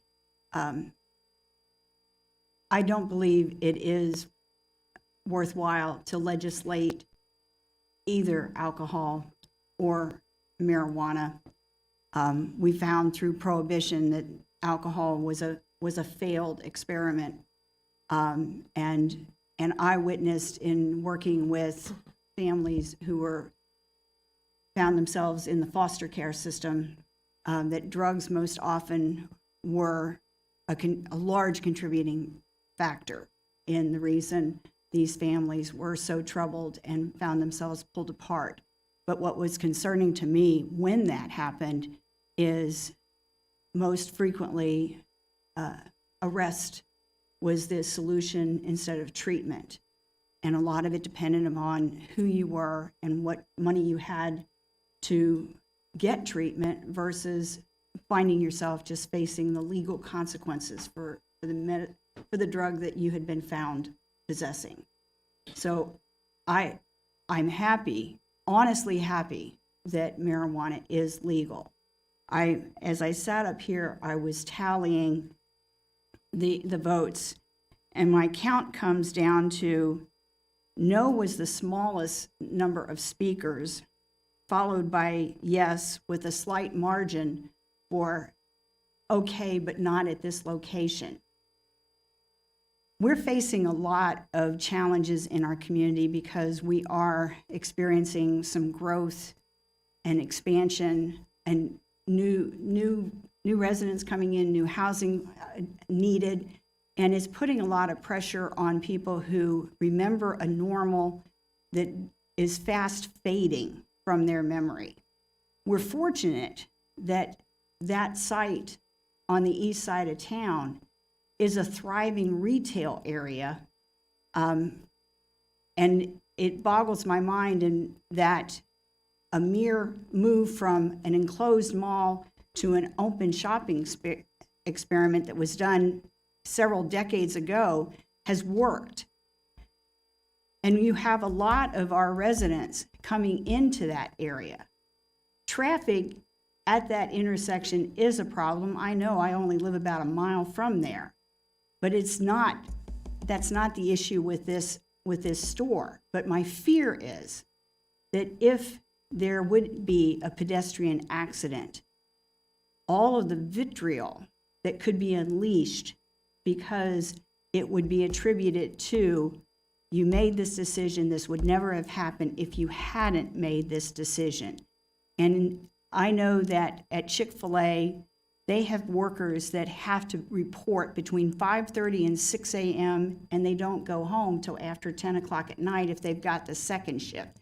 There's no sidewalks on Baxter or Plaza Drive. They are parking in Van Mar in the outlot. So they don't have those reflective coats on when they're going to their car late at night. And so while this business wouldn't be responsible, it would be connected, I believe, in many people's eyes.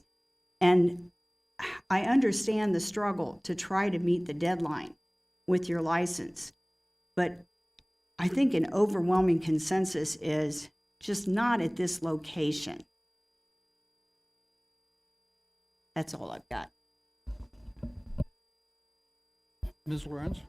Okay, thank you. I'm gonna maybe take this in a little bit of a different direction, although some of your closing comments, Ms. Smith, are a little bit of a segue.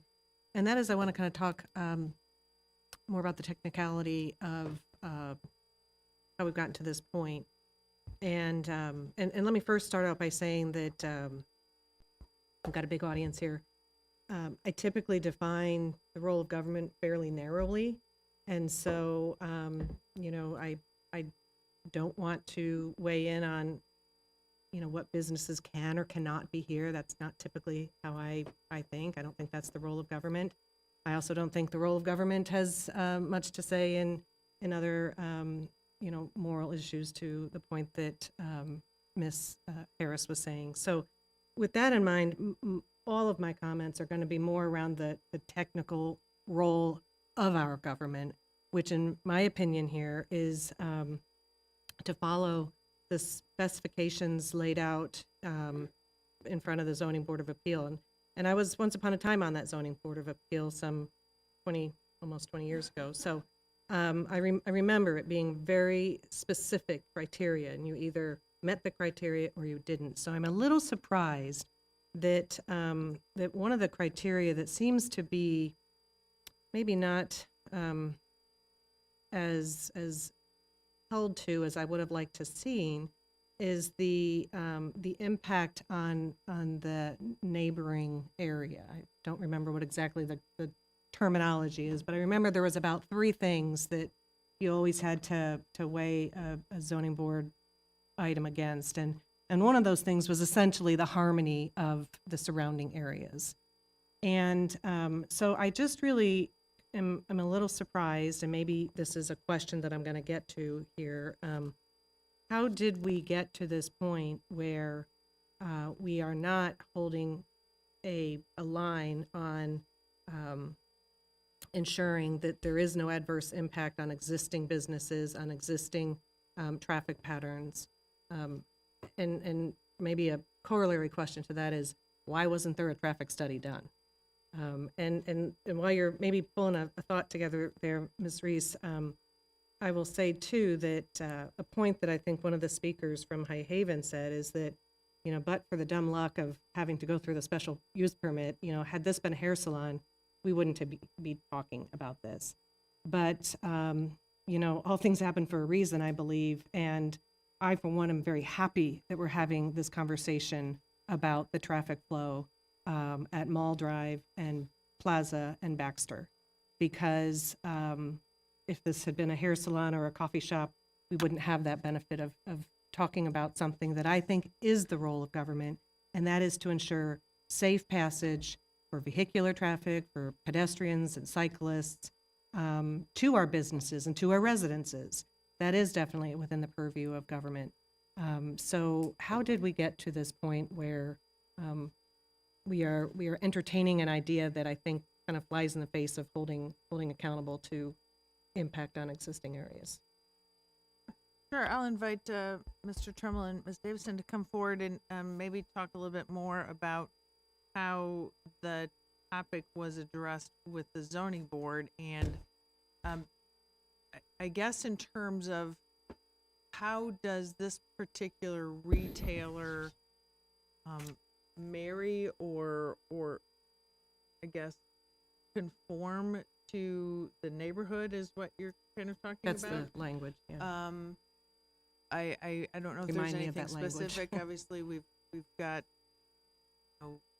some other retailers that are a little bit, I suppose, questionable. But do you guys want to talk specifically about that? And then in terms of why a traffic study was not requested, this particular use is generally not a high traffic generator based on what their comments were at the zoning board meeting. It's the current traffic is the high traffic generator, Chick-fil-A and the like. So Greg or Mercy, you want to jump in? Yeah, I mean, I think that's very accurate.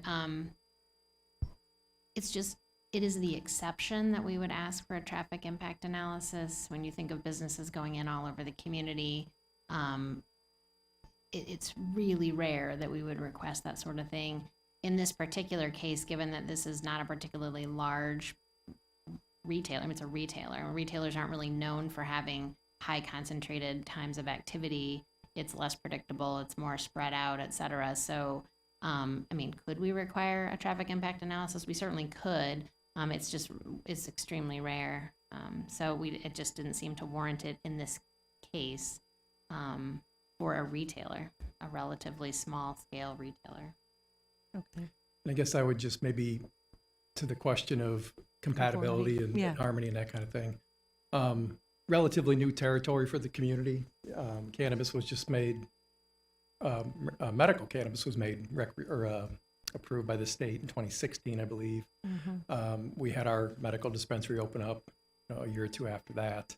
I think in general, we tended to follow the lead. There was a lot of model ordinances out across the community. Certainly, I know when Mr. Corsa and Mr. Day were investigating what does that look like, we tended to kind of follow the lead of what some of the state or IML ordinances would suggest in the way of what's compatible. And certainly things like schools, churches, separation of residential came into play.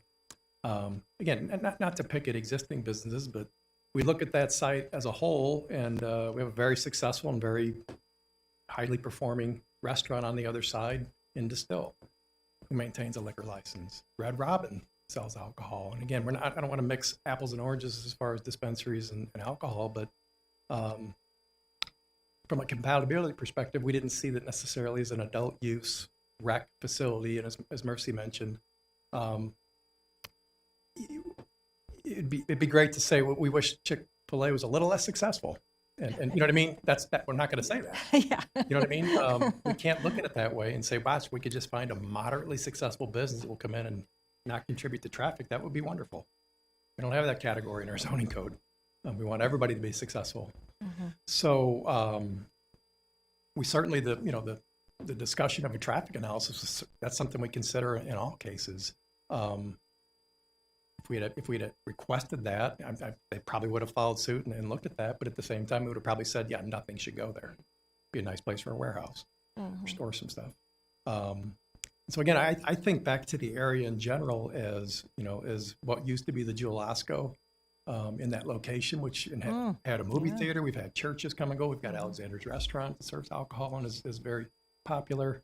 There's been a number of mixes of buildings that have come and gone and been reoccupied. And so I guess not trying to duck the question, but I think we landed on the fact that a traffic analysis would probably tell us what we already know. It's congested there, and there's not a magic bullet that's going to fix how do we occupy this one last building in this mix.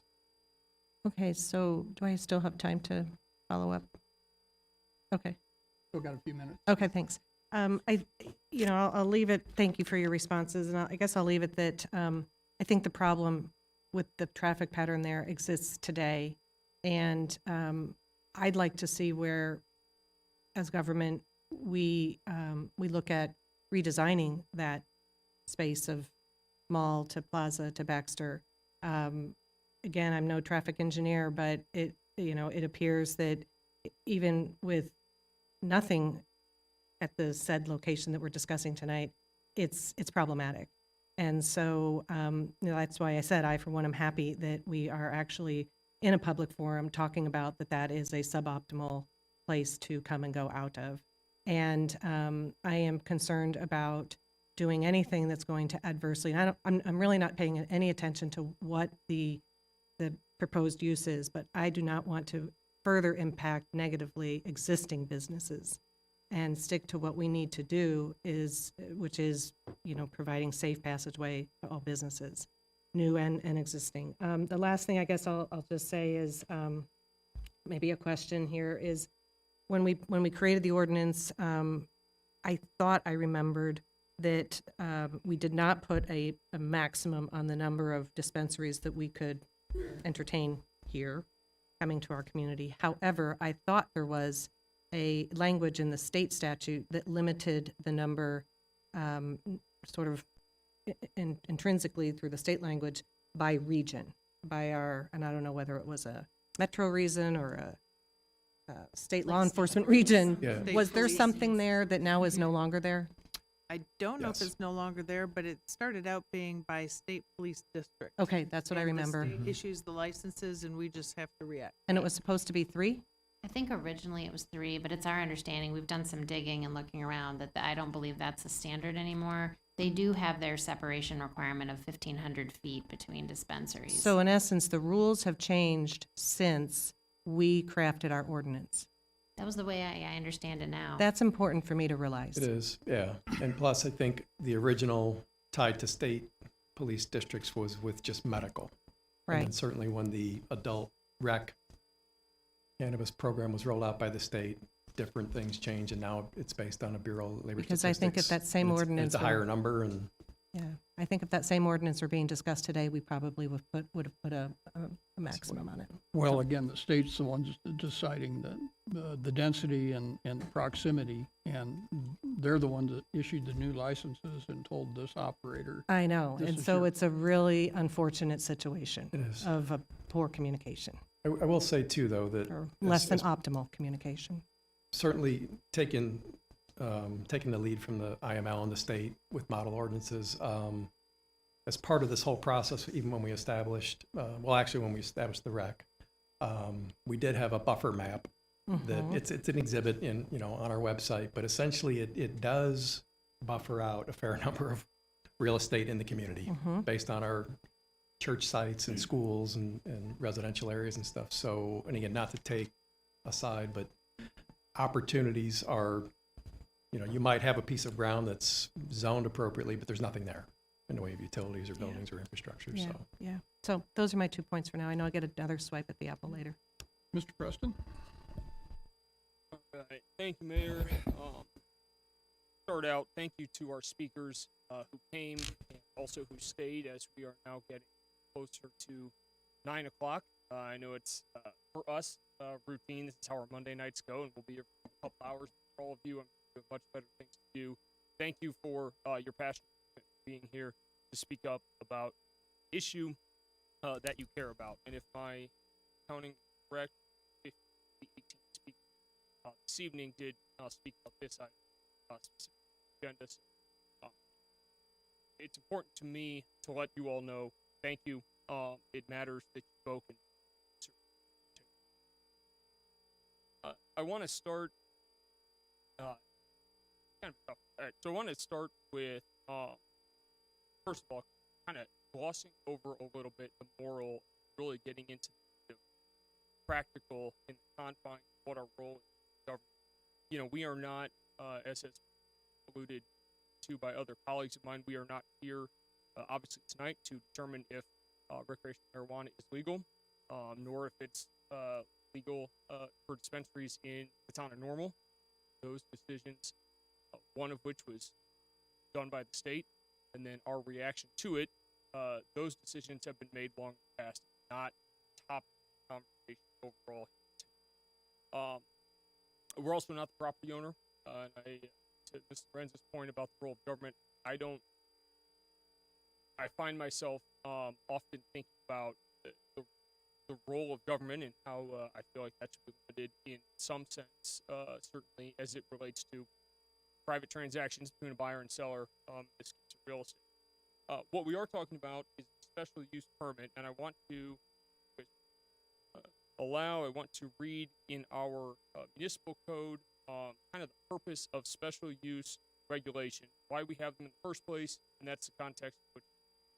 So, special use regulations purpose is recognized are certain uses of land which by their very nature and their unique characteristics cannot be permitted in a particular district without special consideration given to the characteristics of surrounding property, as well as the site itself and the impact such a use would have on adjoining or nearby property.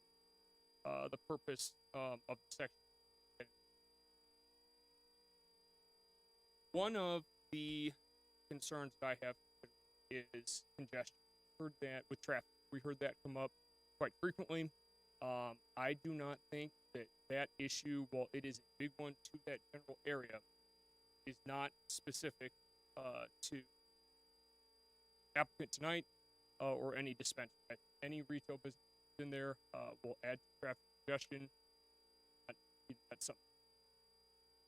In good conscience, I cannot vote against special permit based on that, because then the next guy comes up, buys it. They don't have to come to us to contribute to congestion just as much as this business would. One of the things it does is outlined, though, special regulations is providing adequate off-street parking. And a question to staff on this: how is that determined? What that amount is? Define adequate off-street parking. Sure, I'll defer to Yeah, Mr. Terrell. straight out of our zoning code, ordinarily, there's probably a dozen different use classifications, whether it's residential, business, office, assembly, and so there are essentially ratios of a certain number of parking spaces per square foot. So in a case like this, they're considered, like would be a Jewel Osco or a drugstore, and it's assessed at 1 parking space for every 300 square foot of gross floor area. So in essence, it's just a simple math equation to say, based on this particular type of use, based on zoning experience, this is the number of spaces provided for this type of use. And we apply that to all retailers. Yes, So we don't, or we- for example, when Chick-fil-A came through, they're an assembly, a restaurateur that would be assessed at a much higher rate than a conventional retailer, with the understanding they're going to have a peak loads of, whether it's lunch or dinner, or in the evening if it's, it's a place where, like Alexander's, for example, will have, a higher ratio. And so certainly, ordinary office type uses are going to have a lesser, 1 for 300. So 1 for 300, to answer your question, is the number that would apply to a use like this in this location. It does give me concern that all retail uses, every substance.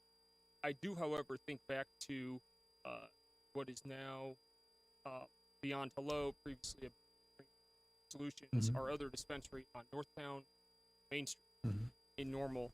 That originally came to us, I believe, in 2020, and then within about a year, 14 months thereafter, they came back with an amendment to their special use permit, requesting to triple the size of their parking. They originally had, I went back and read the packet from that past council meeting. They originally had 20 parking spots for that dispensary.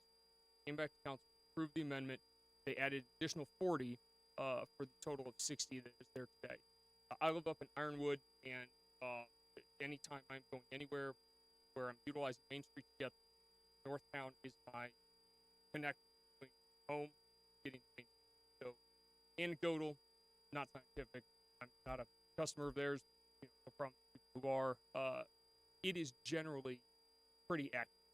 I mean, I can't put a number on how many spots are filled on your average day, but I would say they appear, just from my drive back and forth, to be, over half full. I feel like on average, anecdotal, but I'm wanting to make sure that in this type of a space, congestion, traffic, already an issue, a lot of retail activity going on.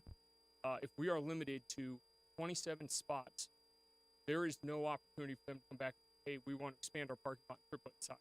There's nowhere to go. And that being a piece of special use permit regulation is of pretty considerable concern. That said, I do want to say I was very pleased to hear the representatives from the company tonight. Thank you for being here. Thank you for your remarks. I love the educational piece, very proactive, responsible approach you guys are taking to the business. Love the local connection, and providing a local business here. So I'll leave it at that. If I could just make one quick comment, I appreciate your thoughts in sharing that concern. From staff's perspective, though, we're limited to basically the formula from the code rather than basically a incident or user specific calculation. So I think what we've heard is some of the other area businesses often have staff park on the Von Mar side of Mall Drive and walk to work. I think we heard that from a speaker. I've witnessed that being a customer at some of the restaurants. So I think as the individual operators, they determine from a staff's perspective, it would be a challenge to determine what would be an appropriate parking space or parking requirement. We usually work with the operators for them to determine what works best for them. Mr. Nord. Thank you. Again, I wanted to thank all the public that came. I think it's fantastic that the public's here. This is your community. You should have a say. I know at times it feels like people don't. So regardless of how the decision goes, thank you, because the more you come, hopefully the more you'll be involved. Some of our developers have come forward, and if they hadn't talked with the community first, then there was this big uproar, and now they're coming forward after they've talked with the community and things are going smoother. So keep coming. Thank you. I'm not going to get into the moral issue because that's boat has sailed. But as far as some of the statements that have been said that we have to follow the rule, and because it's zoned this way, we have to do this. Well, I watched that meeting from November 18th, 2019, wherever we talked about this, because this issue came up too. What happens if somebody wants to develop in one of these places that it says you can do it? You know, we ended long conversations about, you know, the Mayor's Bike Shop is a property that you can have a dispensary across the street in the building that the town owns, the sporting goods store. That's one you can have a dispensary as well. But what staff said and what was said to the public was that that's why we have these special use permits, to be able to limit things like that that we can't do based on just regular zoning. And a quote from Ms. Cummings that's in this WGLT article that Ms. Lehman, if you would have read just a little bit further, you would have gotten to this quote too, or if you would have, read it. It says, Ms. Cummings, I feel like we made good policy tonight by doing special use, because we take a look at every situation, make sure it's what's and make sure it's what's best for our community, said Cummings. We can literally look at it on a case-by-case basis and make a sound decision. So that's what we're here tonight doing. We're doing this on a case-by-case basis. I'm not saying no dispensaries in Normal, okay? I'm absolutely not saying that. I'm saying on a case-by-case basis, this is not the right fit for this location. You know, you as folks coming in from out of the area, I wish you would have communicated with other folks whenever you're coming in, say, hey, what do you think? Do you think this would be a good fit? Because maybe you would have heard, hey, this is a bad fit, but there's other locations where you're not going to have detriment to other businesses, you know, to all these issues that are popping up, because there are those places in town. Reach out to one of our local commercial realtors. Ask them, you know, what do you think is going to fit? So hopefully you avoid issues like this. You know, and anybody watching, I urge you to do that, because that's the benefit of using a local realtor, is they can help you get past some of these things that you're not going to know just looking on paper, looking for, hey, where's the best traffic pattern? Where's the best place to get the best profit for my business? Because residents here, we don't necessarily put profit for someone's business as the highest priority in our community. I am a business owner. I do understand profit is a big thing, but if your customers are within this community, you have to take them into account as well. And, you know, it's very hard to legislate what is detrimental, because we don't know until that use comes to us. Is it an odor? Is it traffic? You know, what is it? So that's why this special use process is so open for us to think about what it is. A question for staff. Did you talk to the neighboring businesses? We sent notices like we always do. So Okay, they but- all received direct notices, and there was a sign posted on the property for more than a week, I think. Okay, but no one was actually talked to, because the owners may be absent, especially in these big retail businesses and things like that. So that's kind of understandable. I think some of us may have been contacted by some of the owners. Now, I could go into some other things as well, but I guess all I've got time. So my son's in high school. You know, they do high school dinners in these restaurants. You know, a lot of the high school teams do this as well. So, you know, the parents to say, your kids are going to be there. Yeah, my kids go there too. You know, they're under 18. Well, one of them's under 18. So, you know, it's my community. I'm not saying no to marijuana, just I can't say yes to it being there. And please, you've got some time, reach out to some commercial realtors, because there's probably locations you can probably get into fairly quickly that may meet all those criterias. But the system you plug into the state, it doesn't take into all of our local families and concerns from the local population. Because we want your business to be successful. It will bring in more monies into the coffers, but probably not the school coffers, just into the coffers here that we get to spend. All right, but thank you. I think just a clarification, I believe they did use a local commercial realtor. Oh. Then, yeah, then I Just would to let you mention know. that they should probably have that conversation because this shouldn't have happened. Oh, Let's keep the Sure. conversation at the table here. Ms. Cummings? Thank you, Mayor. I kind of want to make sure people understand too, because since it was brought up a comment specifically to me and why we have special use, and why we voted for special use. And yes, it was to have the conversation because it's been mentioned even here at the dais. If we would have never done initially requesting the special use, they wouldn't be here tonight at all. Period.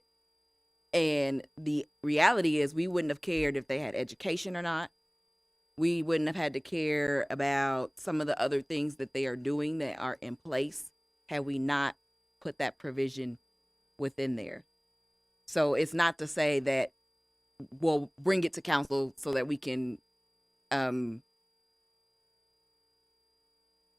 say immediately no or anything like that. It is for us to have these community conversations and take a look at it. If it was something that we felt would not completely be, if they came in and weren't organized and had not done their research. And another thing that they went through, and I don't know how many people know, it's very difficult to go through the equity process to get a license through the state. So I know, at least with them coming to the town, they've had to do a lot of lead work to get here. Again, that wouldn't be necessary if we hadn't put those provisions of the special use on the front end. And so, yes, that's why we made sure that we had it. And for us to be able to have these conversations as a community when we're bringing something like this to the community, it is very difficult. We don't have as much of that when it comes to alcohol or gaming or any of the other things. And there's a lot of different other things that don't require a special use that could be here in the community. And so it's good that we can have different things that can sometimes be controversial that we can kind of talk through as a community. And then no matter what the solution becomes, we can all support one another in the end result. Thank you. Further on this item? Carthy?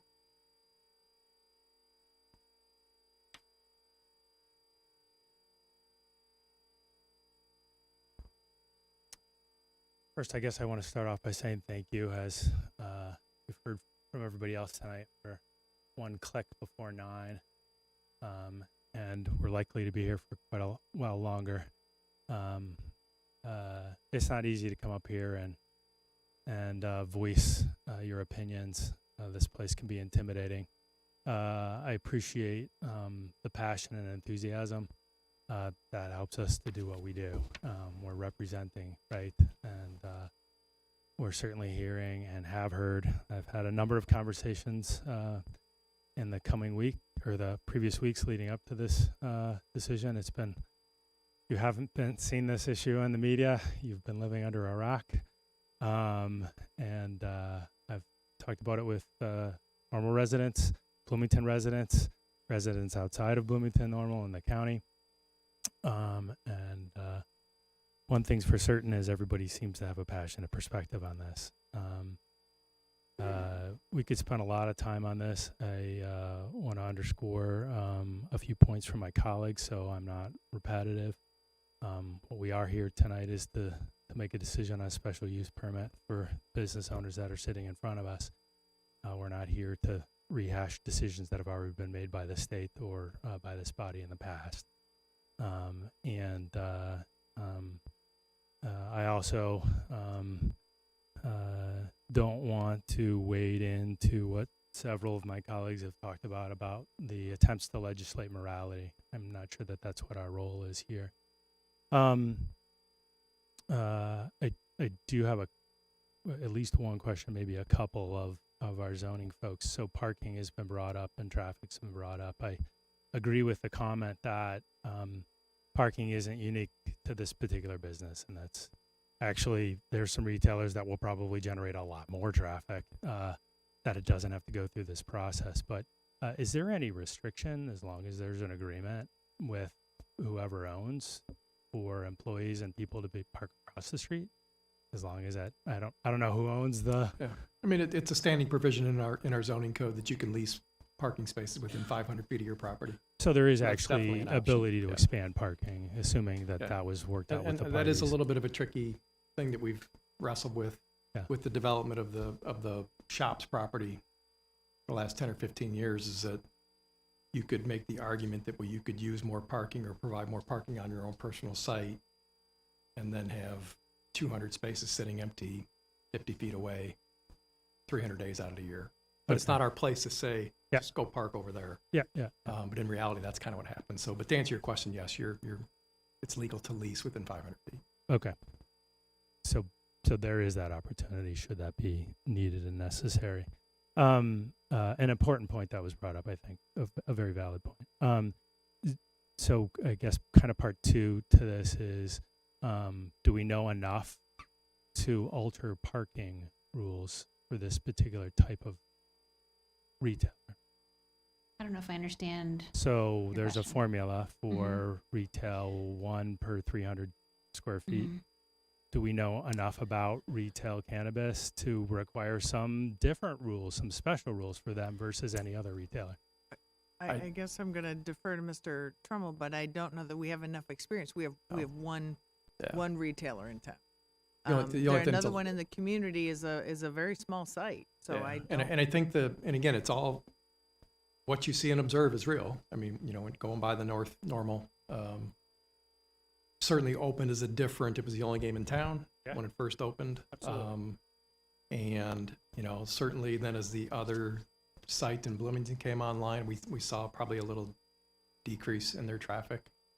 We expect that if another facility is located, whether it's Bloomington or Normal, that north property may see another downtick. We don't know. But to answer your question, no, we probably don't have enough legitimate real world experience to know how these operate. And that's fair. I'm just curious I mean, one way to kind of to draw some conciseness to this conversation is we're being asked to discriminate tonight. We are. We're given a special permit use, and staff is doing their best to apply some zoning and code where they need to, and then it comes to us, and we're saying essentially, there's some rules we can make up if we decide that this isn't where this particular type of business to go. But we're being asked to discriminate tonight, and whose rules are we going to use? Whose rules are we going to use? And so I think that that's the challenge. Many of you pointed it out. That's the challenge of serving an elected position. We've got to figure that out, and we've got to say yay or nay to a decision. Whatever way this goes, I'm happy for the public conversation that this is having tonight. I appreciate the very thoughtful comments from those of you who've been here, from both the business owner and those opposed and those that have supported. I'm also appreciative of my council counterpart. I think it's been a very good discussion. The one thing that's very apparent from this for me is that I would call for this body to have a public work session to come up with some more concrete rules around this, because we seem to be picking and choosing which rules we want to use to make our decision, which is fine. That's well within the purview of every member of this council, and I'm not faulting anybody for their particular stance, but I'm hoping that we can kind of coalesce around a common set of standards to be able to make these decisions. Because I think that we've all pointed out, or several pointed out, that we've got a business owner who's trying to come to our community and invest here. And we don't want to be in the habit of telling people at the very last step, sorry, there's some things that you weren't thinking about that we aren't happy about, so no. And as a small business owner myself, I wouldn't want rules applied to me that I was unaware of.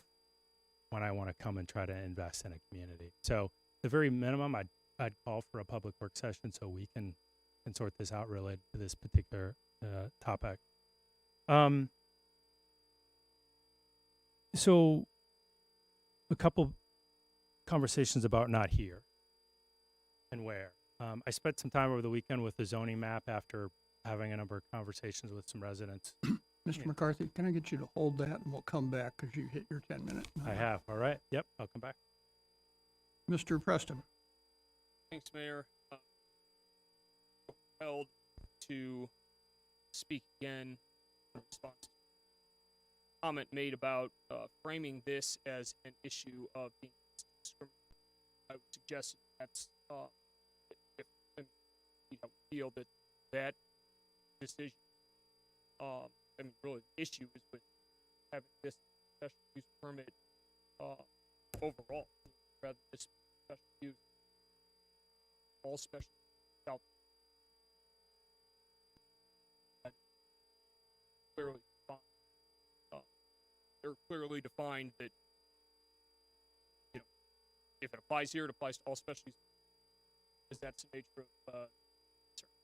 I would like to, on the parking issue, I don't know if there is an answer, but I would like to ask Representative is there a plan, should parking become an overwhelming issue and you guys consistently be at or, you know, beyond capacity? Is there a formal plan? Is that something I'm sure you guys looked at and talked about? I don't know what the protocol is. Just got a head shake. So. Yeah. What is it? If you're, I'm curious what the plan is. I mean, just like one line, what? Can you come to the table if you're going to answer that question?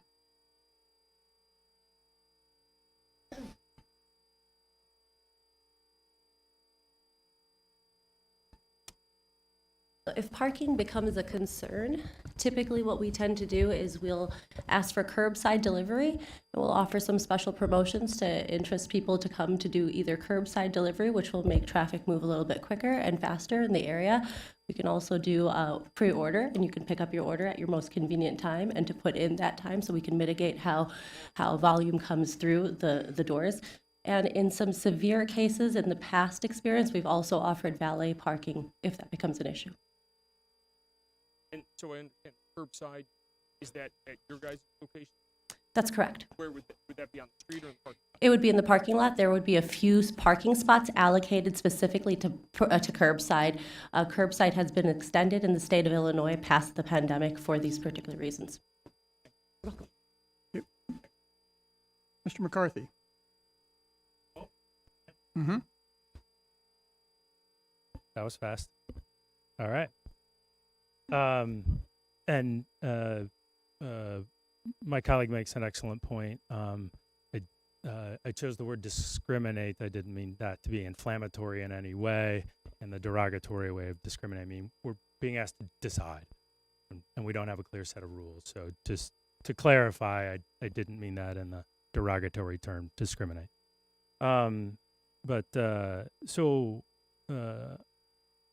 We not here. If you literally look at a zoning map of the B1 districts that are zoned, and then you overlay all the restrictions that we have on this, there's actually very few places in town to do this. There's literally a handful. Is that reasonable? I mean, I don't know that I wouldn't say a handful, Okay. but it's restricted. I mean, there are distance and separation requirements that narrow the available area, but. And again, there's been suggested some standards of how we decide. Constitution Trail Place might be a place where I can imagine it's not next to an S1 or S2. There's not a church there. There's not a school there within. So, but there's a Constitution Trail. And there's lots and lots and lots of kids that go on the Constitution Trail. So I'll say if there's a trail near it. And so this is a difficult situation, and I'm struggling as we, without concrete definition of our terms, decide where this goes when there's very few here. And so although we're saying we're not here to talk about whether or not it's allowed, we're talking about zoning and where we can actually have it. And so again, my call for that public discussion. I spent a fair amount of time with the map and somebody who was concerned about the where part and not there. And we literally went through town and the zoning overlays, and there's not a lot, and not that any that they were very happy with. So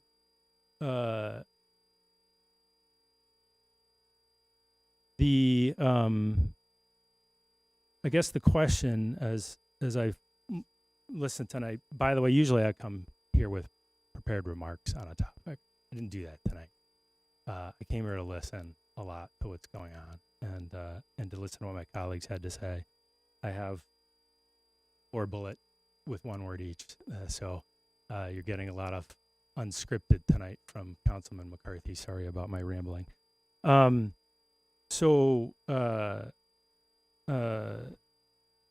my conversations and listening, one of the struggles as a small business owner is to apply a set of rules in one case and not apply those universally to everybody else. And I struggle with that mightily here, and I'm struggling with this council's willingness or consideration of doing that. And so we have the right, it's a special use, right? We have the right to do that, okay? But should we? Should we discriminate in this case against this type of business? Some folks talked about not wanting to wade into drugs versus alcohol versus. And as somebody in the health profession, I'm going to add high fructose corn syrup to this discussion. His diabetes causes more social harm and cost than any of the topics we're talking about tonight. But not to wade into that discussion, I'm concerned about discriminating against businesses without a clear set of rules for how we do that. That's open to a public discussion. And so I struggle with this decision. I understand the merits of the concerns. I understand that there's young people in the area, but is that now the standard? If young people in the area, we shouldn't do that? So where does all the zoning and all the thing where there's no young people work? I'm not saying that's the right. I'm not saying that's wrong. I'm saying suddenly we're being forced to pick here from some things that were not agreed upon. And so, having said that, I'm sure I'm getting close to my end. It's a difficult thing from a fairness perspective from business. It's a difficult thing from we want to keep our community safe. I don't know that the community's safer because Beyond Hello is on Northtown Road versus on College Avenue. I don't know that it's any less safe. I don't have any data. I don't know that we have any data to say it is less or more. So I struggle out loud, transparently. I struggle with the not here argument because that's somehow going to make people less safe. I don't know that to be true. So thank you. Ms. Lorenz? Okay, I promise to be quick. An idea about a work session kind of piqued my interest, but I think I'm going to phrase it a little differently in the sense that I am concerned that the ordinance that we passed in 2019 is now subject to a different set of rules from the state. And I think that deserves a relook on our part. So I would echo a work session perhaps on that. And, you know, maybe that's going to take a periodic review of it because as this industry settles, there's going to be, you know, more shifting of rules and regulations. So, you know, maybe put that one on the to-do list for the next few years to always reevaluate that. The second thing is, as long as we're talking about things to do, I really would like for our staff to take a look at that layout of Plaza and Baxter off of Mall and see if it's really working for us, regardless of who's wants to be in you know, a vacant lot or not. Because I think what I observe is that it's not working real well. And so from a traffic flow, traffic safety point of view, we have the good fortune of being able to bring that up here in a public way today. So I would like to see that. As far the the applicant and your timeframe. I'm sorry to hear that you're basically a month away or 6 weeks away from a deadline. I don't know how these things work, and I feel for you that you may be up against an even tighter deadline, and I hope that your realtor perhaps can continue to advise you. Thank you. I just, Mr. Nord? Oh, go ahead. Thank you. I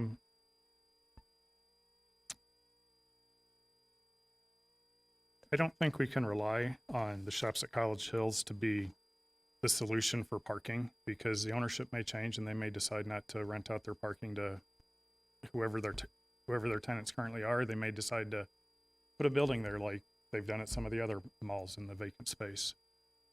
So I don't know that it's a long-term solution or anything that we can rely on, because that is a different owner and the owners can change. Also, I don't know if I mentioned this before or not, but back in 2019, the mayor even said that what we're doing is we're not doing by right zoning, that it does require a special use, and that's what council and the public said. So this was not something that we went into thinking that this was something we weren't going to be scrutinizing later. And that decision we made back in 2019, we only had so much information. We did not have any cannabis businesses selling retail back then. Now we know more. So I do agree that things change. We should not be so rigid that when we learn new information, we're not willing to flex and change what we approved back in 2019 and make adjustments. But staff had mentioned that Chick-fil-A, I don't know if this was the exact words, but they were too successful. That I think is recognition enough that we know that this is going to be detrimental, that there's some acknowledgement there. And if we had somebody that wasn't as successful, then maybe traffic wouldn't be an issue. But I don't know that that's the, number one reason why it's detrimental. And to say that we haven't restricted businesses before, we have. It's not just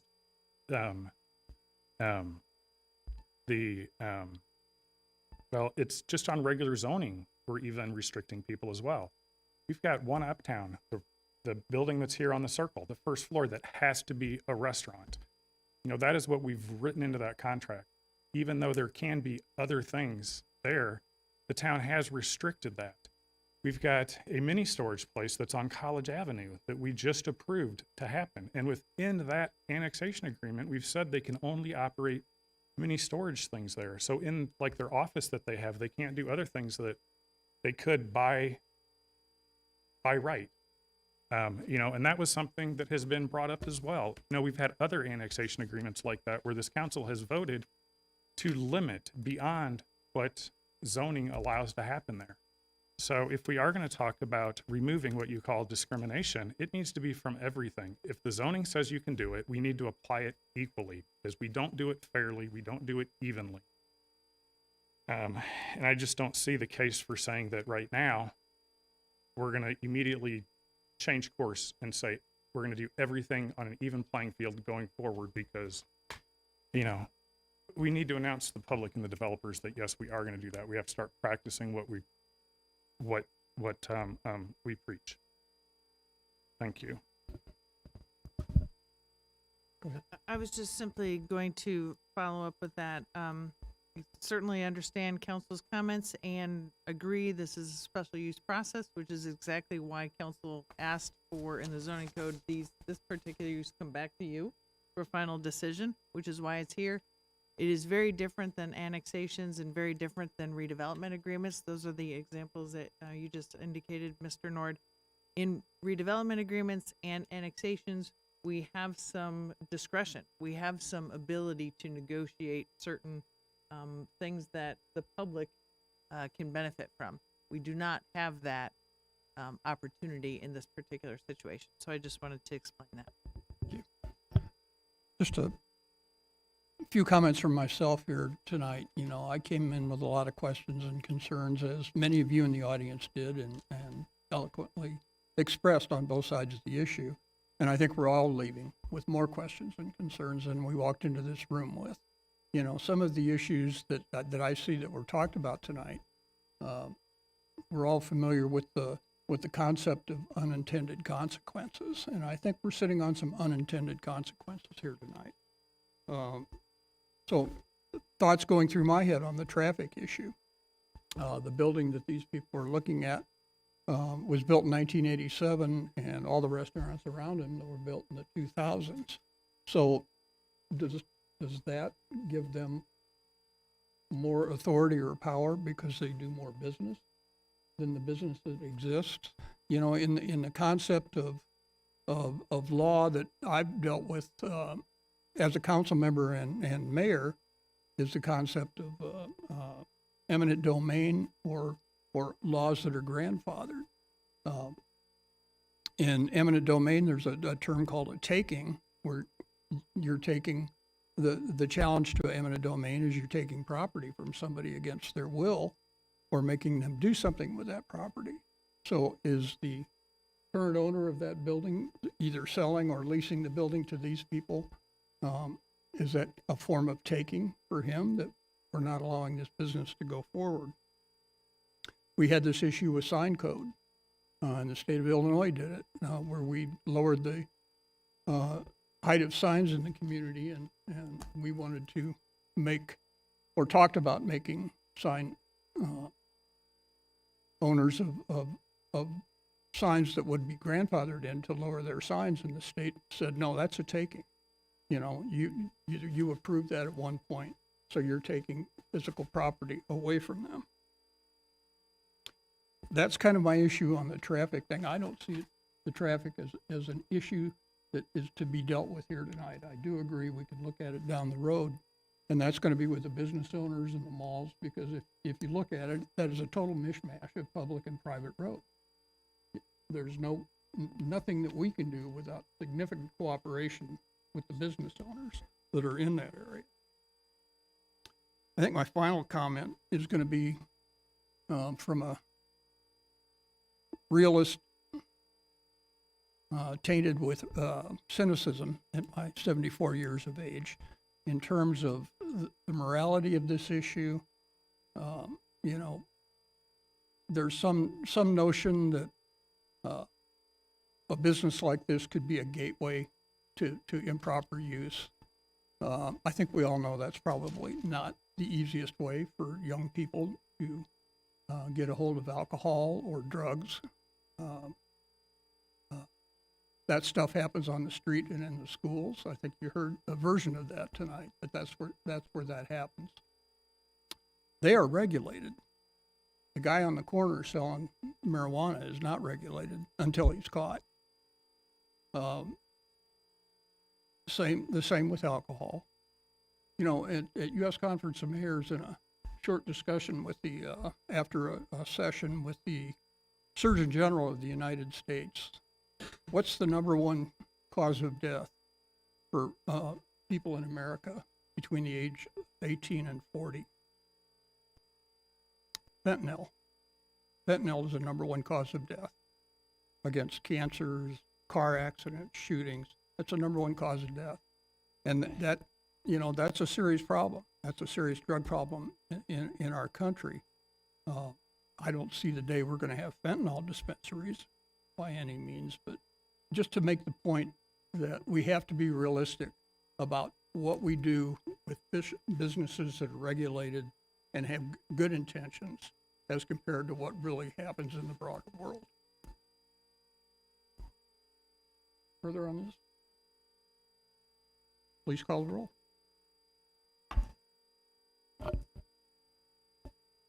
Mr. Preston, No. Mr. McCarthy, No. Ms. Lorenz, No. Mr. Nord, No. Ms. Smith, No. Ms. Harris, Aye. Mayor Kus. No. The ordinance is not approved, and we're going to take about a 5-10 minute break here because I know there are people that probably want to leave, although you're welcome to sit through the meeting if you want another hour of this.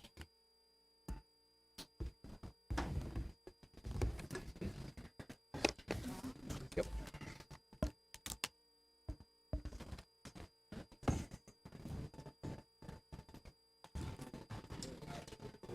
get a number of that realtor or some listings.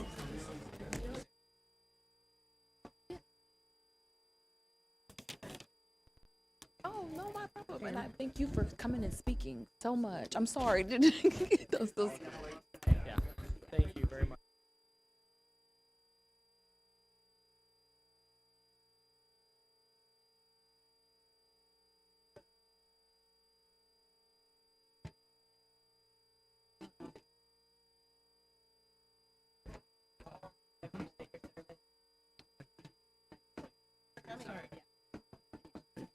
Thanks for your comment.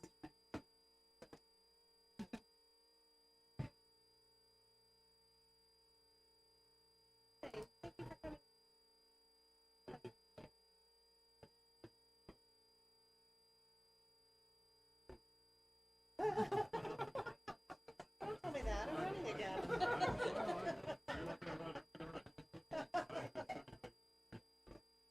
Oh, you've done your duty. Yeah, that's real.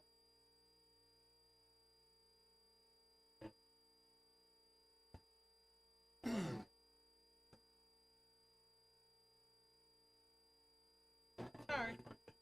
You just back. Well, sorry. Basically it has to be in a B1 zoning district. That's the first criteria. So that would be, you can go our website, zoning map, find out where B1 district is, and go from there. And then there's then each particular lot has to meet various special use requirements. So far, so many feet away from the school. So we 6.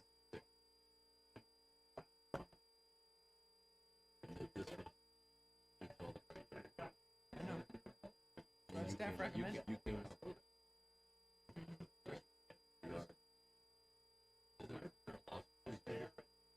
I can't advise you that.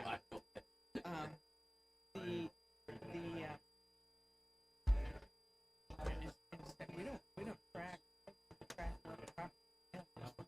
We wouldn't know.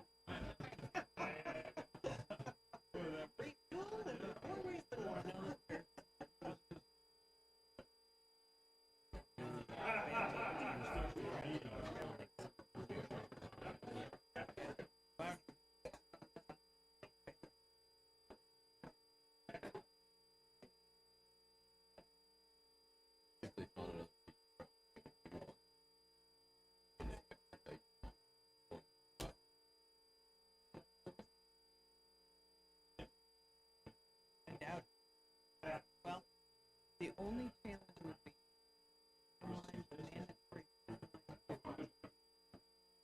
We could have a special meeting, but we just have to make sure that would be this group is fine.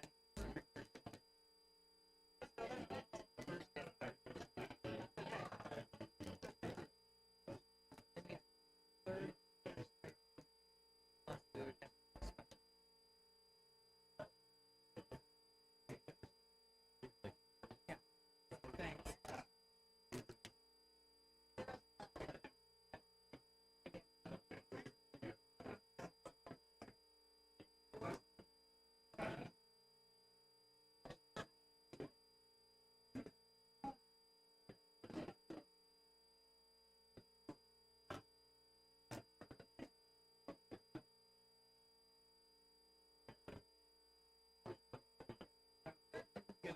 Hi, Tom. Hi, Pam. How you doing? Good, how are you doing? Not bad. I have not seen you in way too long. Sorry, I mean this now. That's good. Good. Yeah, keep your energy up. When did you get here? What time did you arrive? Well, thank you for your letter. If you show it at the gate, because after 6 it's free. So if you show that at the gate, it should just go up. Okay, cool.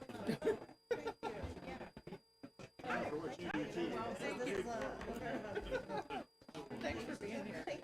I know you're so experienced. Got a lot of.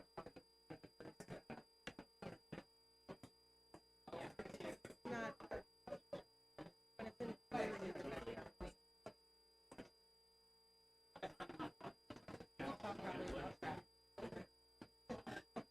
signal to the police department, they maybe maybe do a little extra traffic control out there. Appreciate you stepping up. Good evening.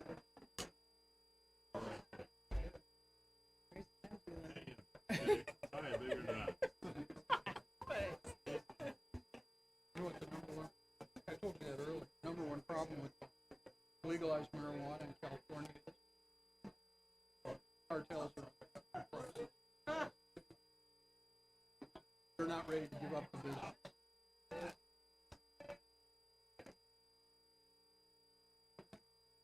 Oh, everybody's talking.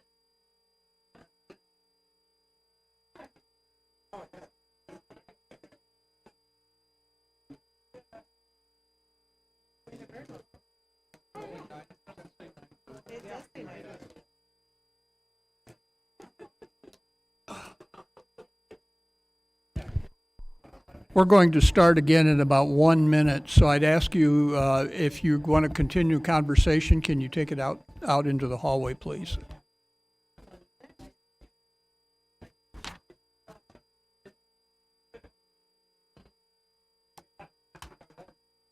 Thank you, Mayor.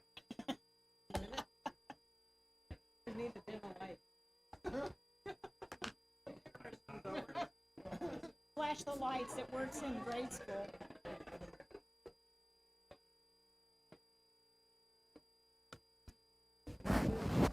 There. Understood. Hey, nice to see you, Desi. Nice to meet you.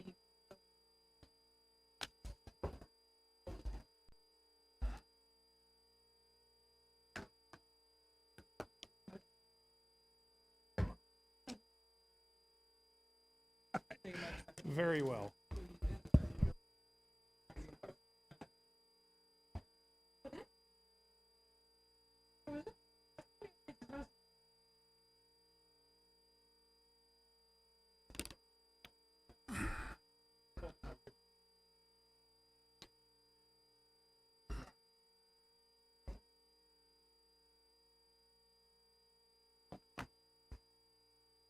Next item on our agenda is a resolution approving the annexation agreement pertaining to 72 acres at the northwest corner of Parkside Road and West Hovey, having to do with the Infinity Point subdivision. Move approval. Thank you. I like the tone you're setting here, Mr. McCarthy. I'm just going to say that we've got 4 items here that are all tied, so I'd ask that we have our discussion tied to the first item, and if we agree on moving that forward, we'll vote on the other items. If we don't agree on moving that forward, then the 10, 11, and 12 will be removed. Okay. Yes. Thank you, Mayor. And thank you for whomever just closed the doors. Helps with the noise. I was gonna say, if you want to change anything, do it now before our legal counsel arrives. So, but here it comes. So, this particular item has been on your radar for quite some time. I've been sharing information with you at various times since this has been planned and in the approval process.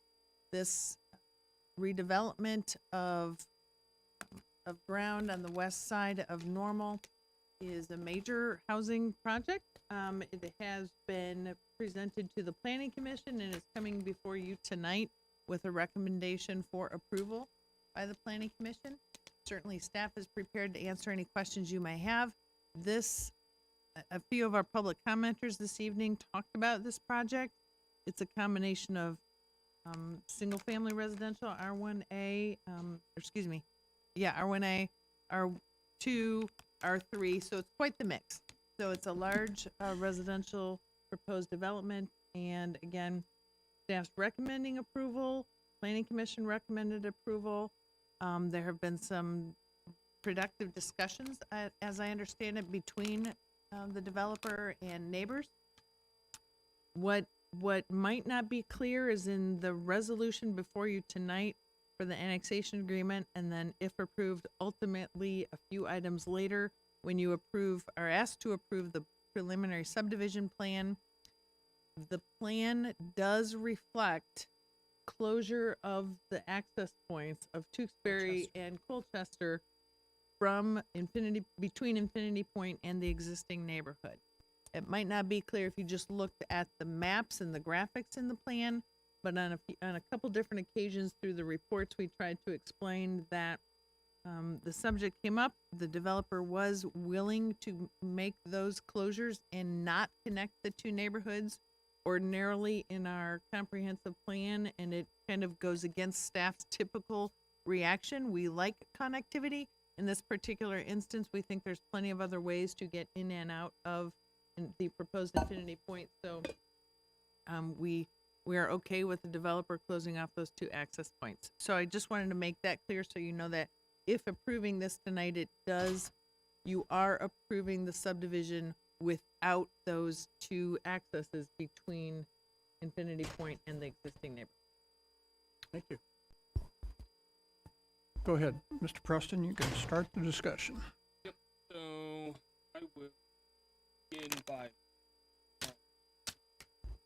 hitting on a familiar tone, talking about how we are fortunate in a lot of respects to be in a growing community and a growing region.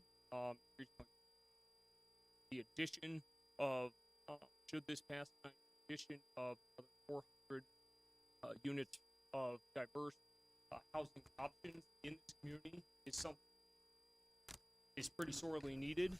And I'm excited about the offer for a number of reasons that talks about in the report, including that it fits our strategic plan and how we, how people of this community have kind of set forth what we want and needs to address housing options, not just the same stuff that much of this community was built with. So thank you to the developer. Thank you for investing in Normal. I'm glad that you guys chose this. You made a good decision in Normal, and glad to see support. That said, want to talk about some of the concerns up. Let me also acknowledge point. Thanks to the developer and the neighbors working together on the connector streets, Colchester,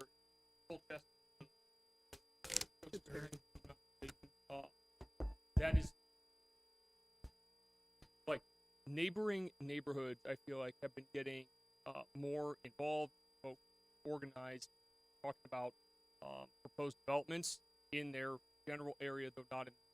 I think this is another example with these connector streets where neighbors bring up a concern, developer responds to it, is responsive, changes, and to address that concern, and it works well on both sides.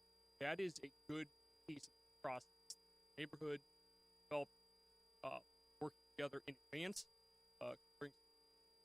So glad both parties. A couple concerns that we've been hearing, one of which is density, and two is safety. And I want to start safety piece. I believe it's Miss Barling, who was the first individual to speak tonight. Talked about her, I believe it's her kid, and crossing College Avenue, would go to Parkside Elementary, but junior high too. And that crossing at College, and I'm wondering, from a town standpoint, have we looked at if there are any feasible, good idea options that would maybe further increase safety? Student foot traffic across College, Parks. Can you give me a little, give me a little feel for that? Admittedly, I specific attention about the big block weekend. That remind us what's there, what's typically used. If there's anything we can do. I can offer very limited information on that, on specifically that. I can tell you that that crossing does have a crossing guard there. for school crossing times. Now, when it's not school crossing times, then it would just be the typical four-way stop intersection of Parkside and West College. Right there at the intersection is a four-way stop, but there are crosswalks at that intersection. But during the school crossing times, it is staff with a crossing. Is there a crosswalk across more directly in front of Parkside Elementary? I believe there is. Mr. Otto is nodding. So yes, there is. Come on up, Mr. Otto. Yeah, get the whole staff, come on up. Thank you, Ms. Reese. Yes, there is a school crossing guard at, I don't remember which crossing it is, but mid-block, Colchester, but there is a school crossing guard there as well. So there's several opportunities there. As part of the conversation surrounding this development, we've talked about the traffic study, and then, we've heard, some suggestions in terms of, we need to make College Avenue more lanes. I don't think that it would improve safety. I think the 3-lane section is appropriate for the traffic that's there, and in fact, the traffic study that was done validates that. So we feel like the existing cross-section that's there meets the needs of the traffic, and the crossing guard certainly enhances safety in those locations. You guys look at the 35-mile west. Not specifically in the traffic study, but as part of just our ongoing evaluations, we can look at that in terms of, where that 35-mile-an-hour speed limit is. But the area where students would be crossing is certainly 30 and 20 when school's in session and children are present. For what it's worth, but I would look at 5 past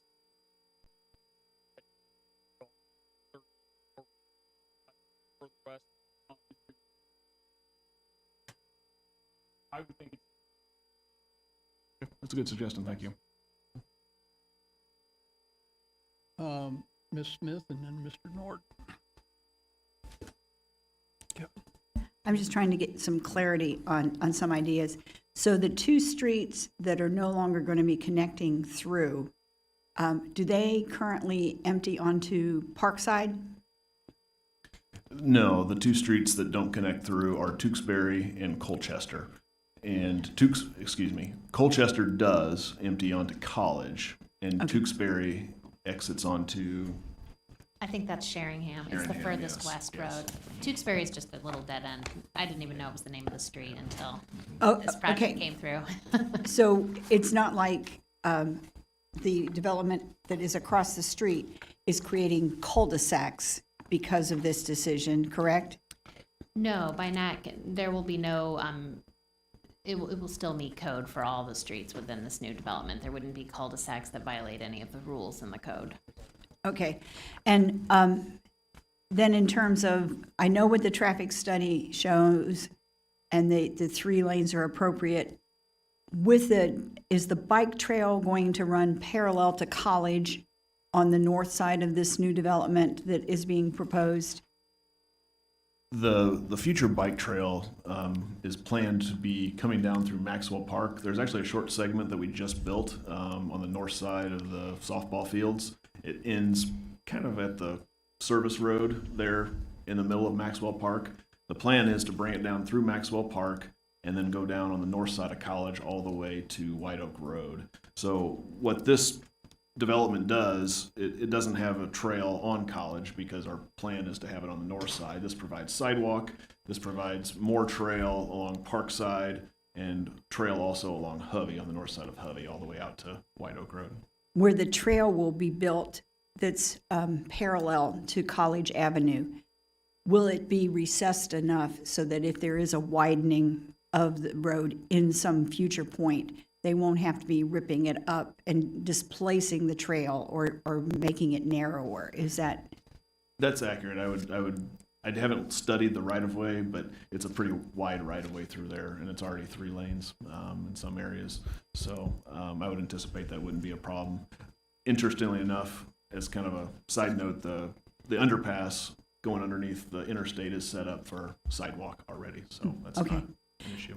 And then in terms of traffic studies, and traffic dictating certain changes, does that stop sign at the corner of College and Parkside, is that a flashing one now, or is it just a regular one? There are stop signs, and then it is also supplemented with a flashing red overhead light, and that's been there for, I don't know, many years. What happens to traffic to upgrade from a stop sign to a stoplight? The study showed that the project would likely meet warrants in 20 years, just with the growth in background traffic and things. It did show that, existing traffic, even after the homes are added that we're discussing tonight, would not meet warrants in the current opening year. But they did suggest that we continually monitor that for when it will meet warrants. And they're suggesting that it could be about a 20-year horizon. But we would monitor it, and we have been monitoring that for several years. Yeah, that would also depend on growth further to the west. Correct. And growth in traffic overall.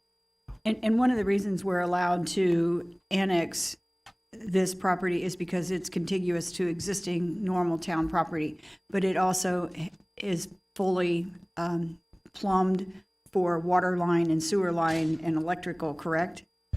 All the utilities are on the outskirts of the subdivision, so it is ready to hook up, essentially. The interior sewer and water mains are not there yet. Those will be installed as part of the development, but essentially water and sewer is available to the property, yes.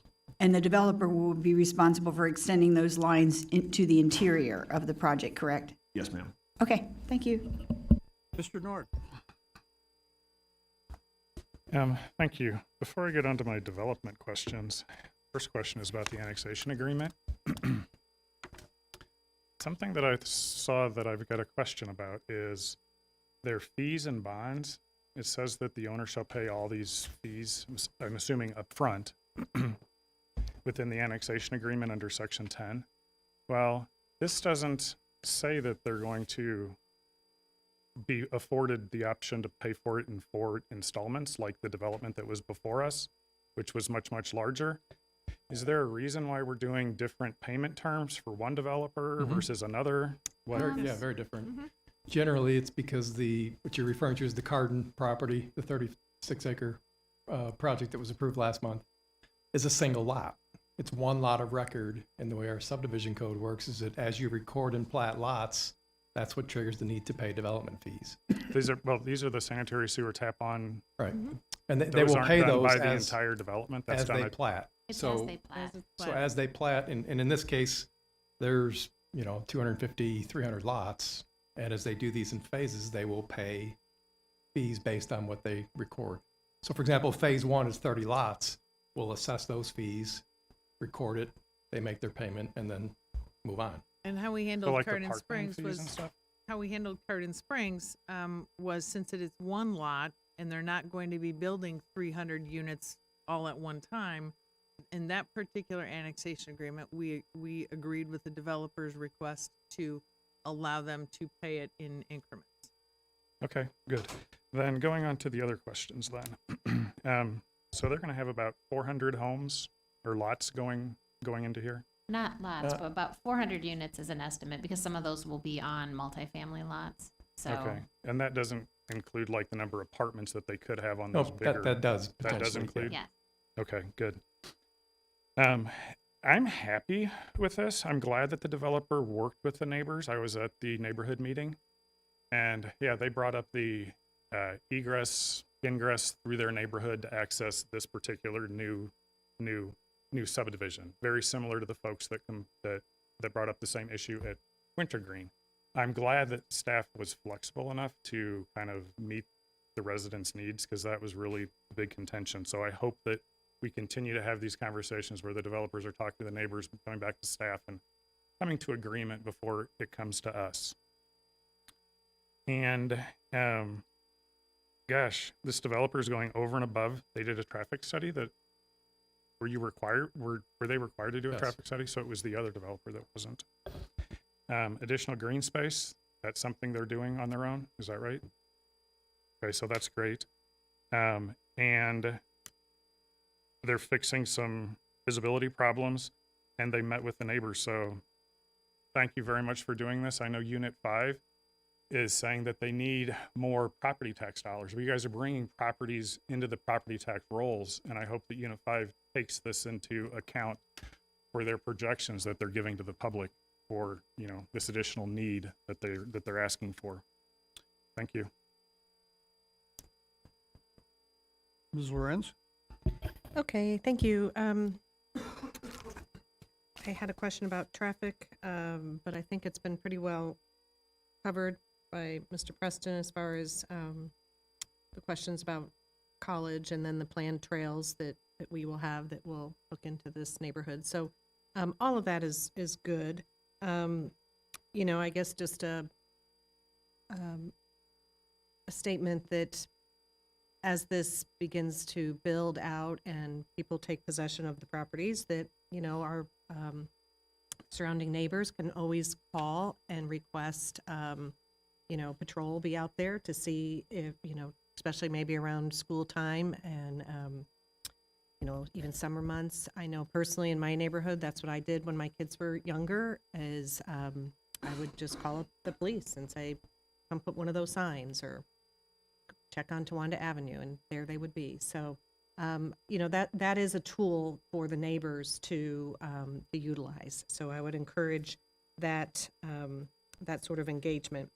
I did meet a couple of times with the neighbors on this and the developer, and kudos to the developer for being open and available, and his engineer as well. So I think, as we've said already, that as we go through a growth stage right now, particularly in residential development and infill development, I've been very pleased to see the projects come forth with encouraging more engagement from the community.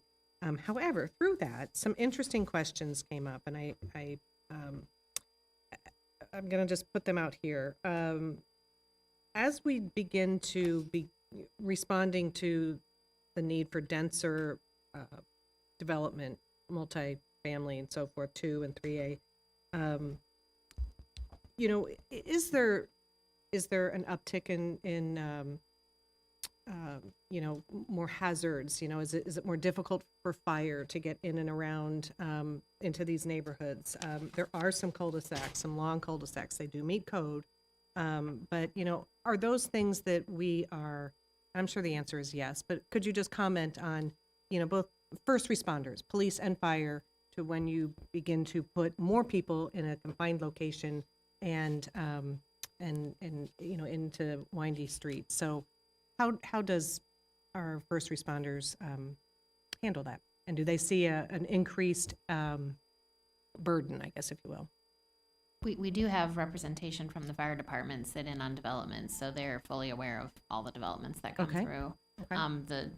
The design manuals that we have that developers are required to follow are designed to permit trucks to do their turning around and everything. So from just a physical perspective, that's addressed as well. So I feel like it's very adequately covered. In addition, particularly with multifamily properties and the fire suppression requirements and the like, no surprises to developers, contractors, and then public safety. Okay. And then another interesting question, and Mr. Nord kind of touched on this. One resident said, you know, we came at this in many ways finding things wrong, and you know, what about this and what about that, and so there was, you know, some back and forth discussion, and I think it was all very good. But then finally, one resident said, you know, what positive thing will likely come from this new development, and how will it work with the existing surrounding? And I thought that was a really nice flip of the coin, if you will. You know, rather than be looking at your glass half empty, start to look at it perhaps more half full. And I guess in light of the past item that we voted on, you know, in terms of fitting with the existing structures that are there now, I would just like to hear from, may I put Mercy on, Ms. Davison on the spot, from a planner point of view. What do you see as the positives, and also how this works well with the existing? just kind of from a planning 101. Sure. I mean, I think it certainly opens up the opportunity for new people to be living near the people who've been there for a long time. So, I mean, I grew up in a neighborhood where we had the dead end, and then after a few years, it connected to the new neighborhood. And for us, that just meant a lot of new kids to meet. So that was great. So it depends on if you want more neighbors. I mean, this would be an opportunity for more community to be formed, more relationships. Some people relish that. Some people wish it would be a cornfield forever. So individuals will vary, I think, in their appreciation for new folks living nearby. Clearly, the benefit for the community, I don't really, that's probably not what you're asking, but it is a benefit for our community to have more housing units available in more diverse styles in proximity to one another in a location that's excellent. It's an infill location, which there are just so many positives that I included in my very long report. So there, that I think has pretty well been explained, including emergency services. I mean, when we do put development in these areas, we're already serving everybody who lives right there. So these are areas our police and fire are familiar with. They're within the areas we serve. So I think the positives are there. In addition, I guess I would jump in, we have the things that guide us in council, the comprehensive plan, the bike ped plan, green space, plan, attempts and environmental and sustainability efforts. So there's a lot of checking the boxes in terms of this. Staff doesn't go out and seek individuals to develop farm ground around us. We react to it. This seems to be one of those instances where, as Ms. Davison indicated, there's a lot of very good reason for this to come into normal and be developed and meet a need, obviously, for housing that we're short on. We've been talking about that for about a year now. And then the amenities that are being offered through this proposed development checks a lot of the boxes. There's a lot of things of this proposed plan that conforms to council's plans that we've already adopted. Okay. So the last thing I'll say in wrapping up and kind of where I started, would be for the sake of that continued or to encourage that coexistence of old and new, for us to monitor closely the traffic and the speed. And I like the suggestion earlier about maybe evaluating the speed limit there. And just, be very intentional about that, because I think that will go a long way to easing some of the fears and concerns that are very real from the neighbors living nearby. So I just want to finish with that and emphasize that part about traffic safety, because I heard that a lot, and I heard that a lot about the harmony of their existing neighborhood. And I just want to honor the fact that they took time out of their evenings to meet with me a couple of times, several of them, with the developer a second time. And these people care about their neighborhood, and I'd like for us to be able to respond with a level of reciprocal of care and concern back to them. Thank you. Mr. McCarthy? Thank you, Mayor. First, I just want to say thank you to everybody who came and expressed your viewpoints tonight, and for the developer to be in the audience and be able to answer questions should we need. We're in a fortunate position that Normal is growing, and we've got as we all know, a relatively new employer who's put thousands of jobs in, and generally we all regard that as positive. And new and diverse housing is part of what comes along with that. And so I appreciate, thank you for being willing to invest in our community. I agree, I think it's a good bet with my colleague as well. The new trend, being on this council for somewhere approaching 10 years, the new trend in development is community conversation, for better or worse. That's the way the trend is, particularly with infill locations. I think we just heard the extolling of why infill is so great. It's the lowest cost to the community because the services are already there. And so I'm a big fan of infill and the leverage that it provides to our community. I appreciate you being willing to listen and adapt and go above and beyond. I think I heard 4 detention basins. Three. Three. Three. There are 3. Yeah. See, that's why I want to ask the experts.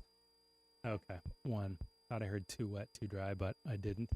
So that's why the experts are here to keep me on the straight and narrow. But I appreciate the excess green space. I appreciate the trail amenities. Doing your best to fit in well with the quality of place that this council and developers have spent decades creating. I think is great. So I'm happy to see this coming along, and I know the residents probably aren't getting every single thing that they're looking for, but hopefully, we're coalescing around some common ground here that the majority of us are going to be happy and not harmed by this. I do want to echo one thing. As a cyclist who spends time on College Avenue and Parkside and that whole area, I'd like College to be 20 all the way out to Wato personally, but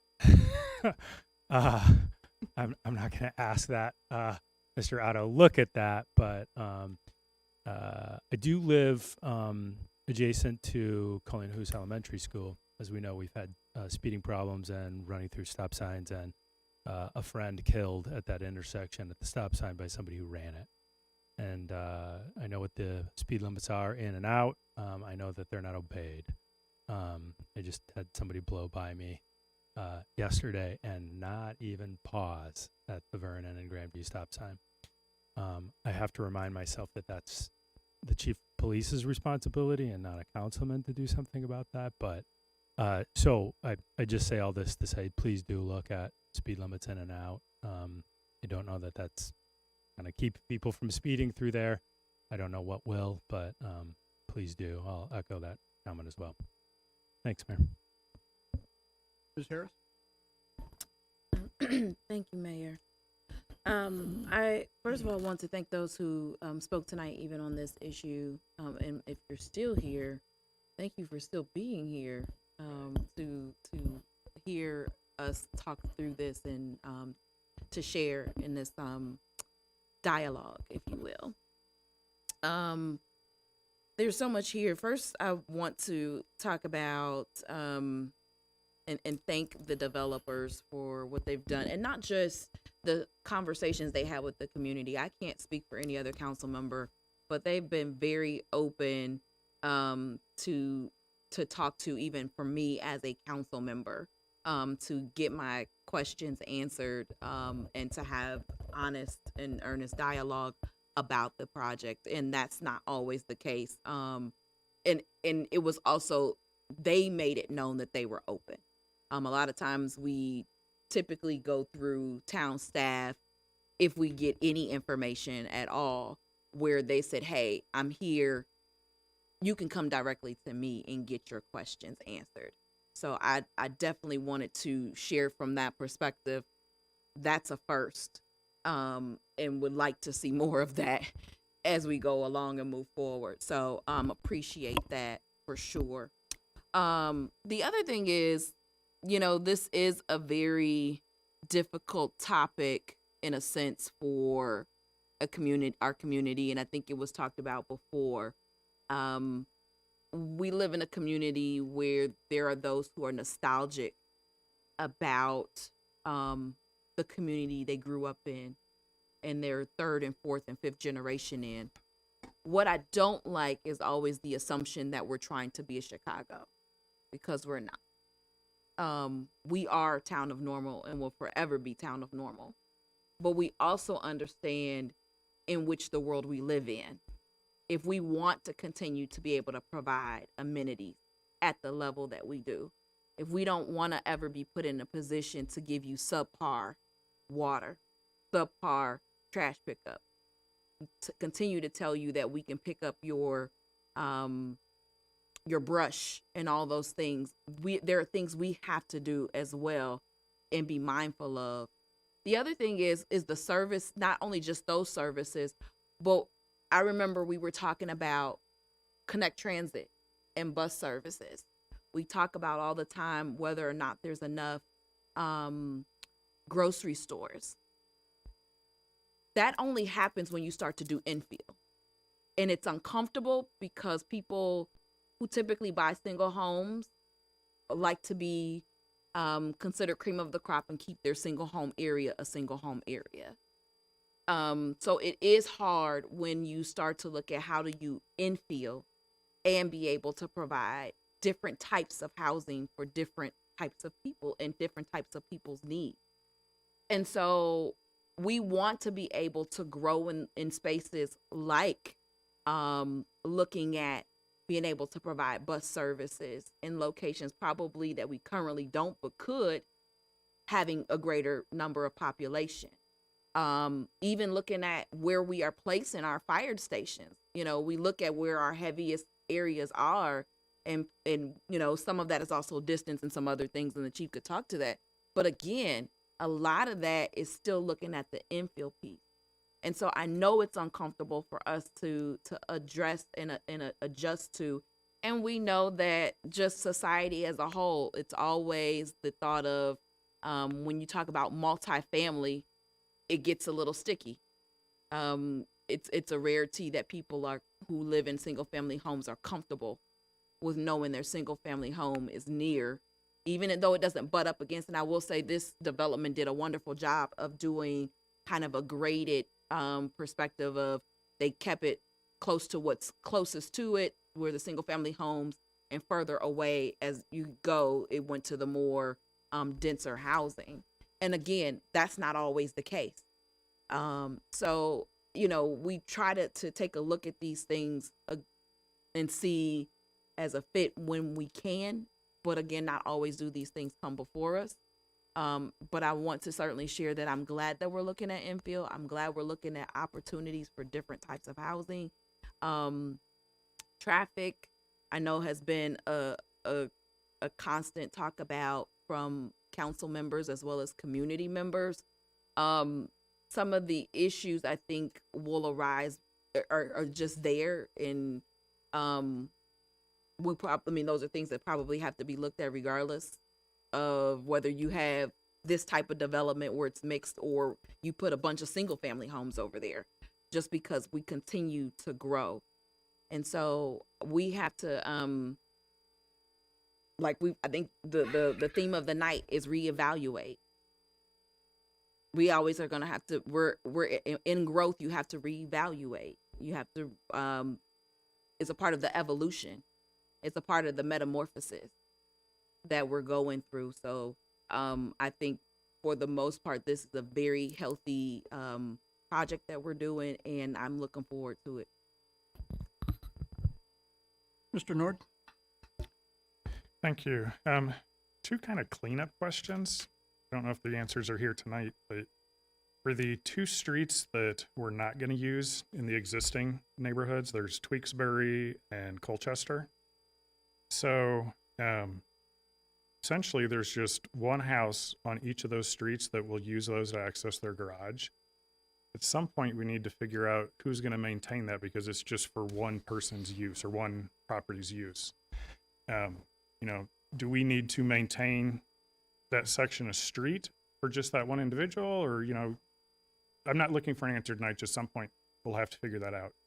The other piece would be, since we're not using those to go through anymore, on the maps that are given to us that the developer did, he's got Colchester going all the way through and Tweaksbury going all the way through, and then going to be on streets within their development with those names.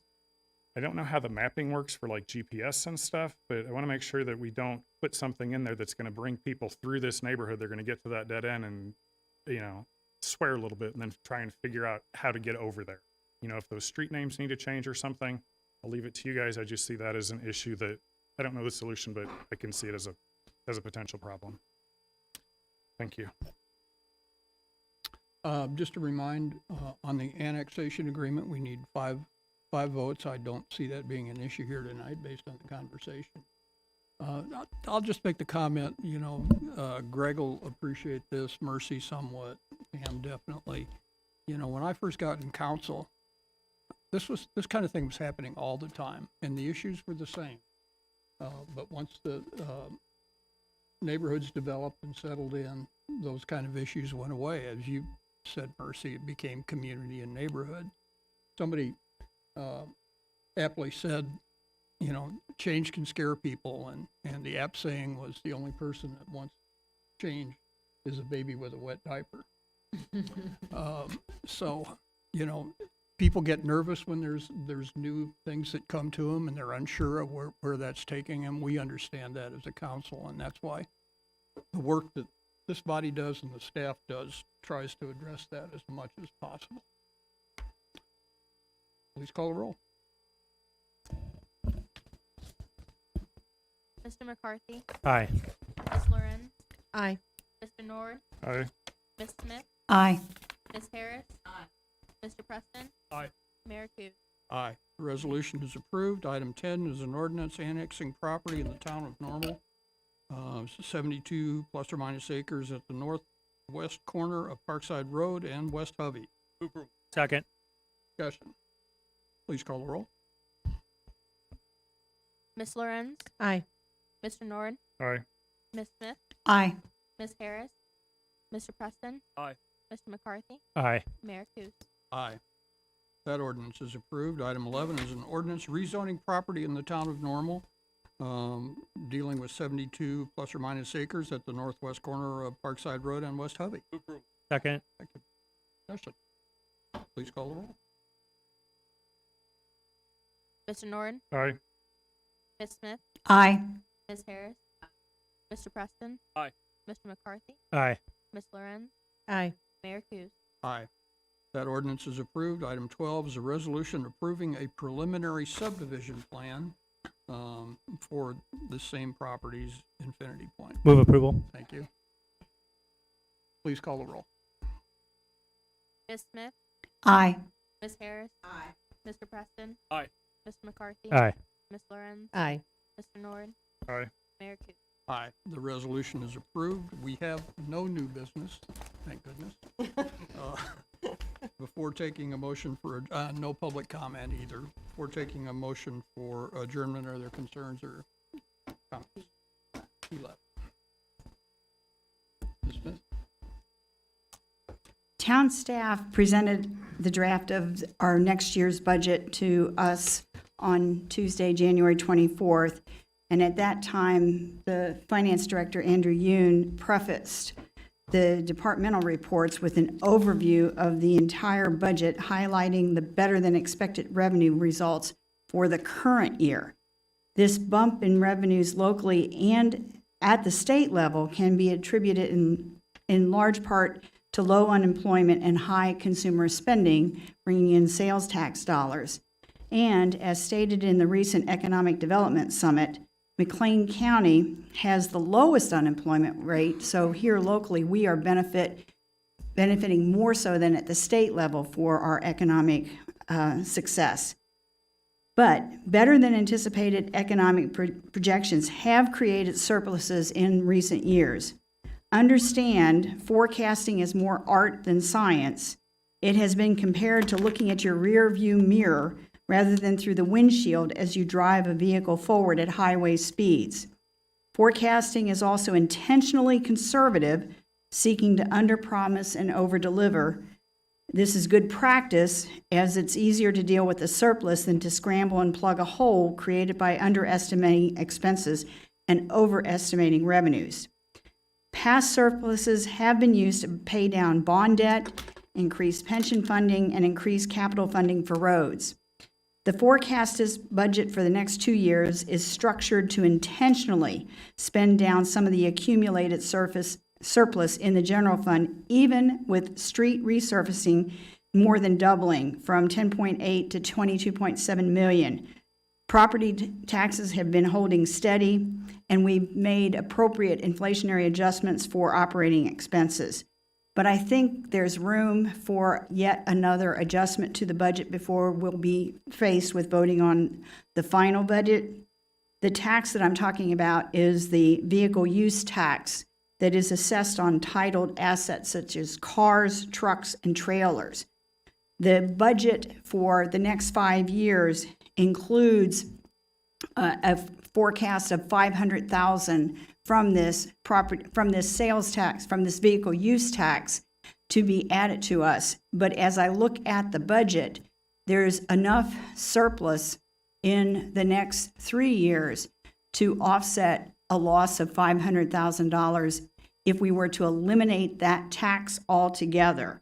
And so what I'm proposing, and I ask the council to consider, is that we look at, can our budget still work if we drop that vehicle use tax, which Normal has been collecting for both Bloomington and Normal, with some proper accommodations to alert Bloomington that if we decide not to do this anymore, give them time to have an opportunity to take this over so that they're not left with plugging that hole. But I just wanted to throw that out there for consideration and ask if the staff could develop a budget forecast that would take that amount out of the budget and see if it still works.